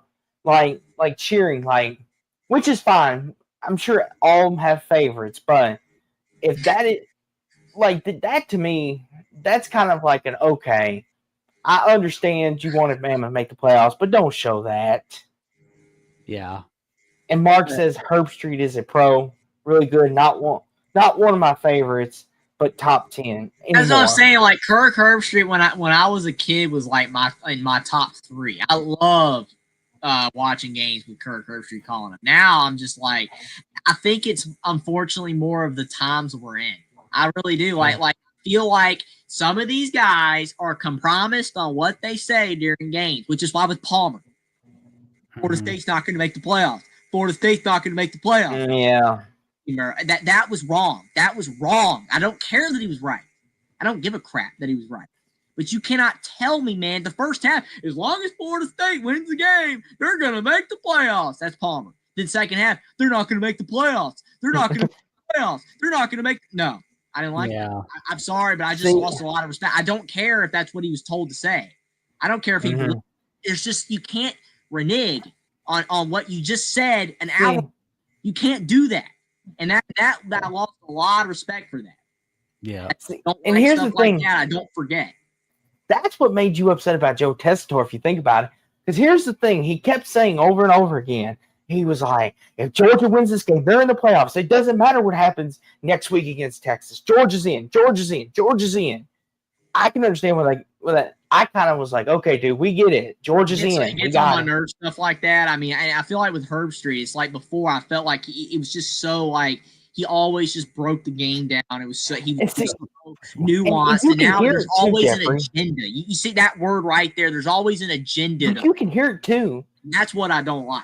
Yeah. That's the thing that got me upset about it at the end when Georgia scored. He was like, Georgia's in the playoffs. And Haynes King got beat up in the head when he got beat up in the head, and I'm like at my TV, and I'm like, that's targeting. That's targeting. Crickets. Absolutely nothing from those guys. They didn't say nothing. It's like, Georgia got the ball back.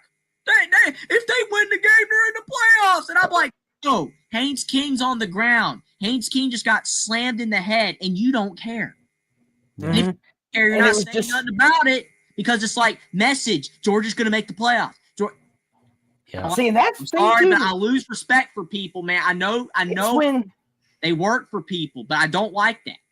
And Jeffrey, another thing too is, before we head on out of here, because I see Jackson's got that look, that faraway look. Like, I'm done. I want to go to bed. Look, I don't blame him. But real quick, it's when Georgia Tech scored that 2-point conversion. That to me was like, okay, you heard them silent. They were like, oh crap, this is not good. But then when Georgia scored, they're like, yes, we're going to another overtime. And then when they scored that final one, they're celebrating everybody. And then you hear Kirby Smart so stoically like, no one believed in us. Our backs were against the wall. And Jeffrey, I remember we had a call. Oh my gosh, I'm like, bro, no one believed in. It's the same thing with Travis Kelce. Like before even all the Swift stuff. And people are like, oh, I don't like Kelce anymore because of the Swift stuff. I remember when that guy was like, no one thought we could win. No one thought we had any shot to win. We overcame the odds. And I'm like, bro, you were favored to win the game. And I picked you to win the game. And tons of people picked you to win the game. But it's like, oh, you got to gaslight Americans and thinking that no one believed in you. You're full of crap. You were so full of crap. And I'm like, I lose respect to people overnight for stuff like that. You can gain it back, but it's going to take a lot of time for me to the respect and trust in an individual after they say something that stupid like that ball-faced lie to all of America. And then 90% of people on social media act like they just laugh that stuff up. Whereas the normal people are like, yeah, you're full of crap, Kelce. But then the rest of them are like, oh my gosh, Kelce said this. We always doubted him, but we never. Jeffrey, how did we bring Taylor Swift into this? Because so Mark says Dusty is really good. Dvorak, I think is how you say that last name. How are you feeling on Dusty? I like him. I mean, honestly, he don't call many Louisville games. That's the thing. Like a lot of times we get either Tessitore or we'll get we hardly ever get a Herbstreit unless it's like a super, super big game. We'll get Tessitore or Dave Pash. We're kind of in that. Dvorak's not really our guy. Like, and for Indiana, like I know when you watch him, Jeffrey, you all get what? You'll either get, who is y'all's main? Like, what do they stick y'all with? Well, I mean, now if we're on CBS, we're getting Nestler. If we're on Fox, I mean, you get the Big Noon people. If you're on the Big Noon with Johnson and Klatt, you'll get Brock, you know, if it's a 3:30 game or whatever. But we get a lot of those Big Ten people. You know, we get like that one Big Ten person, you know, or the FS1 people. So that's what Indiana gets. Mark says he likes Brock Heward. He likes him. You like him, Jackson and Austin? You like Brock? He's all right with me. He's all right. I do. And Mark throws us, I guess, I don't know if you call that a shot, but IU is relegated to the Big Ten Network. We're getting better, Mark. We are no longer the doormat like Greg Schiano. Kurt Signetti has found a way to become relevant. And that's why we had CBS game and Fox game last year and NBC game. We were on all the major networks last year. The UCLA game was on NBC, massive game, blew them off the door, just destroyed them. And then that CBS game was classic with Michigan, a classic game. And we don't really want to talk about the Ohio State game, but on Fox. But I'm still like, Rutgers didn't have that. Rutgers did not have that. So now we're getting better. Rutgers did have a Friday night blackout game against Washington, and that was a big deal for them. No one cares. Yeah. Gabe Pickup and Adam Lamparello at the Voice of College Football at Rutgers cared. I love Adam, but the thing is that just not it, man. Just not it. Yeah, see, I'm not. What Mark says, I know Jeffrey, your guy on the IE channel, he's back out with propaganda over the top. I'm not Alec. Oh boy. Not Alec Baldwin either, but I'm not Alec Keyser over on the Indiana channel. I have a relatively nuanced approach to Indiana football. I've always overhyped them when they were bad by saying they were going to go 6-6 instead of 5-7. And now, while people are saying 9-3 or 10-2, I'm leaning more 9-3, 8-4. I haven't made my official prediction yet, but I'm still leaning kind of 9-3.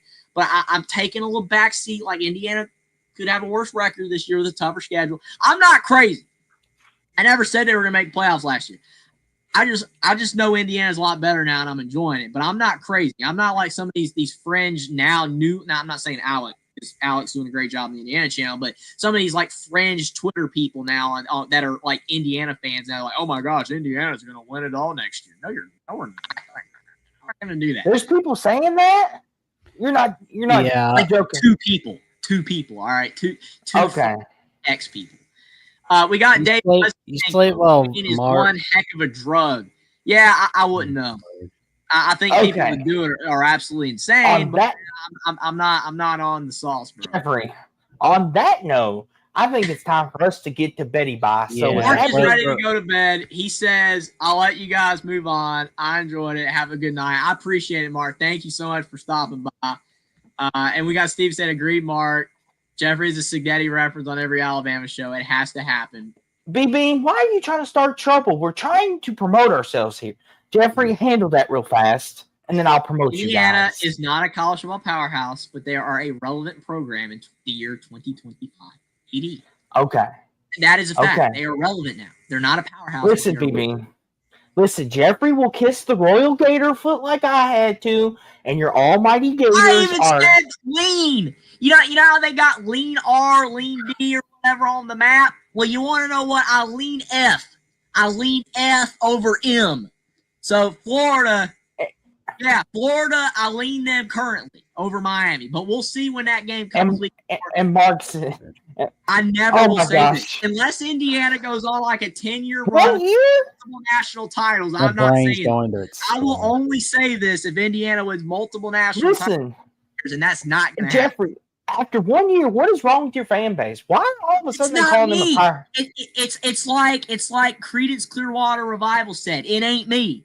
All right, Jeffrey, I know it's not you, but you're in the fan base. You're like you're part of the brotherhood. Base, but I'm also an Alabama fan. I know what powerhouse is. All right, they don't. So, Jeffrey, you're in the brotherhood. Okay, Jones, settle down.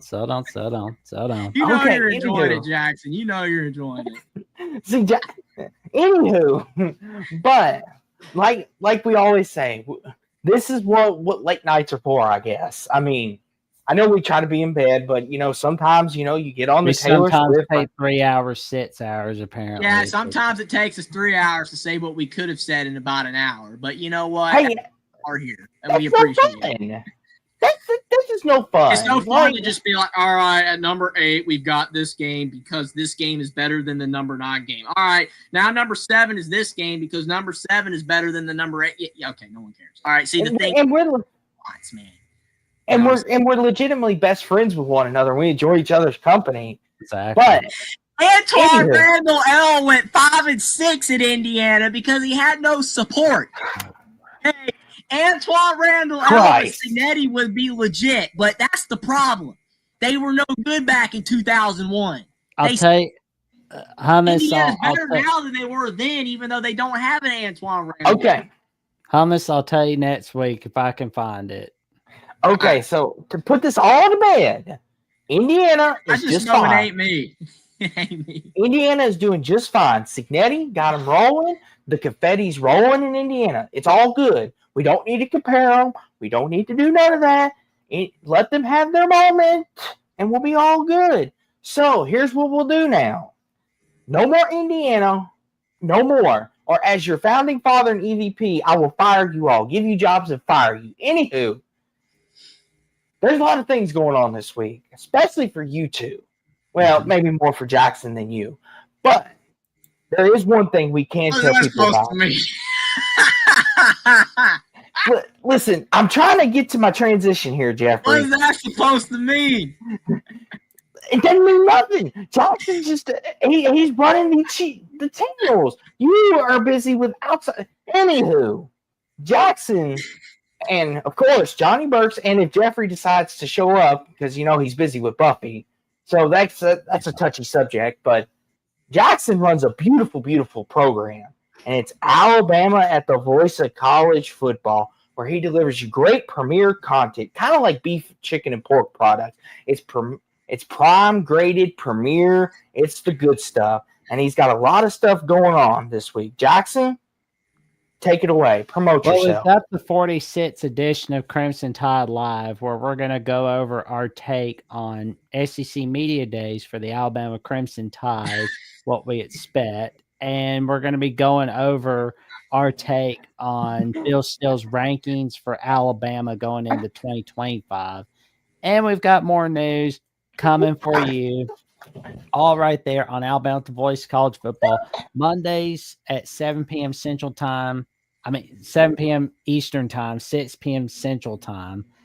And you can check Jeffrey and I out on the Alabama Call-In Show, where Jeffrey and I take your calls, 10 p.m. Eastern Time. Okay. And, of course, you can check out the Alabama Primetime Live Show with Coach Smook and Manny Wilson.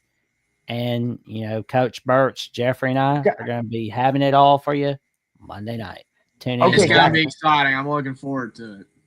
Okay, real quick, Jackson. I got to handle this injustice because I'm so mean. Do you not see the man up here in the corner across from me? He's the definition of mean. He's over here bossing.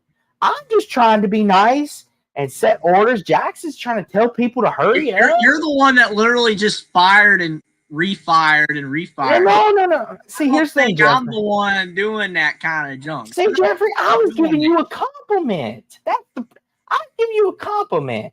I was telling you and Buffy the Vampire Slayer. Like, that was not injustice. If anything, Jeffrey, you should be complimented with that. Pete says Jeffrey is as innocent as the driven snow. Honestly, I don't know if you're saying I'm really innocent or not innocent. I have no idea from that. I mean, time to unionize against all. I mean, what even is this at this point? I mean, I say this like every show now. Like, what even is this show at this point? Is this an uprising against me? Mark left at the right time, because now it's off the rails. It's gone. See, it's gone. And see Jackson up here loving to death, but over here saying, hurry up, hurry up, hurry up. Like, goodness gracious, Jackson. I understand, good buddy, that you have places to be. Dude, you're in Central Time too, man. Like, you got it better than I do. Yeah. Like, you got it better than I do, man. You got an extra hour on me. I've been up forever. Yes. I'm tired as heck, man. I'm still going strong. Exactly. And Jackson, I'm emotionally exhausted, but I'm here. I'm ready. I'm ready to argue some more if I need to. Like, if Jeffrey wants to start an argument, I will take it. Good. I honestly am good. I could, and I would, but I kind of would like to go to sleep. But okay. Yeah. Anywho, Jackson. Finish on. And of course, you can check me out right here on Jackson Johnson 979, where I'm 323 subscribers away from that magic number 1,000. Where I've got numerous episodes of the Jackson, including my latest episode with Tuss Talk with Ty himself, Ty Hudson, where we talked a lot about the Arkansas Razorbacks football team, basketball team, much, much more. And you can check me on Jacksonville CFB on @/Twitter and on Instagram with those Jackson Johnson 543-908. Tune in. You won't want to miss it. Definitely. But Also, again, here at Only Talk Sports, I'll have more videos and shorts coming out for you. Definitely. Oh, that's funny. okay, BB, that's not But funny. I still thought it was funny, but I don't know. Maybe that's just my Jeffrey, in the morning. you, But that was kind of funny. I mean, let's be real. oh my gosh, But God, if you're listening, God, help me. forgive everybody here. I guess except Austin, since he's he's above that. But I think check out Only Talk Sports. If you enjoyed the show, you'll definitely enjoy more. So subscribe down below and like the stream and follow on my X account as well. I definitely appreciate all the super chats from Caden, including this where he said the Cardinals were dog crap for some reason, and the one where he said we were sick, and or he was sick. I don't know. And Troy V, we appreciate his super chat as well. And I will be live next week, and hopefully you guys will enjoy it. I mean, we went way off the rails, but anywho, We won't go off the rails next week. Well, Jackson, we can't make that promise. I doubt it, man. I'm not promising nothing. It's not even. See, listen, Jackson. Here's the thing. I promise I'll be live. That's good enough. Exactly. I mean, here's the thing. Here's how I look at it. I mean, people enjoy us. I mean, they haven't left. They're still here with us. Yeah, they're still here, man. They're still with us. So apparently they're tolerating all three of us. They ain't looking for nothing but a good time, man. That's all that matters. Yeah. You can't be so serious. Why so serious? Jackson, this show is designed to go off the rails. See, BB understands. See, Jackson's like that disgusted father right now. He's just like, I told you, kids, this is not how this show's going to go. And it's like Barry with Sean Jackson, Steve, I'm Al, I guess, and you're Mercy or something. Austin or Peggy or one of them. I don't know. You know what I'm saying? Like that's what I see here. You got that Jackson is the regular guy. He's the regular guy. You know what I'm saying? And I'm like the sarcastic, can get angry, go over the top kind of guy. And then Austin's the just over the top antagonizer of the Al character. And it's great. It's so hilarious, man. I don't know. But anywho, obviously you can follow me on my channel as well, Sport Talk with Austin 2002. And like Jeffrey said, he will be live next week. And our next stop is, if you thought this list was wacky and nuts, get ready, because now we're on to the top 10 conference games for the season. And I'm sure me, Jeffrey, and Jackson are going to have a whole lot of debate about it's gonna be harder for that. It's gonna be a lot more debating on that to put that list together than this one. Yes, but we're looking forward to bringing it to you. If all goes well, we should be live next Sunday for that as well, and hopefully this time that show. Dave Jackson, tell us how you really feel. Yes. But yes, definitely, absolutely, as Jackson would say. Yes, but hopefully we'll be live next Sunday with that, and then me and Jackson will begin our journey on predicting our conferences, and we will start with the Big 12. So we're going to start at the bottom, work our way up to either the Big 10 or SEC, whichever one.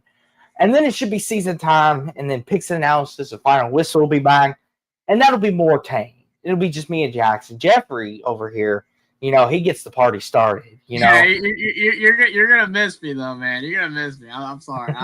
Jackson's like, I'm not gonna miss you at the moment. Jackson might not, but he gets enough of that over on Alabama channel. But also, you're gonna miss the crazy. See, here's the thing. I bring enough of it for the both of us. Jackson, we're gonna get in an argument over Stanford, Cal again. I have a feeling, or Rutgers, Iowa. I have a feeling. But with that being said, though, because Jackson is getting that dad face going, I know what that look is. Like, shut up. So you got the look.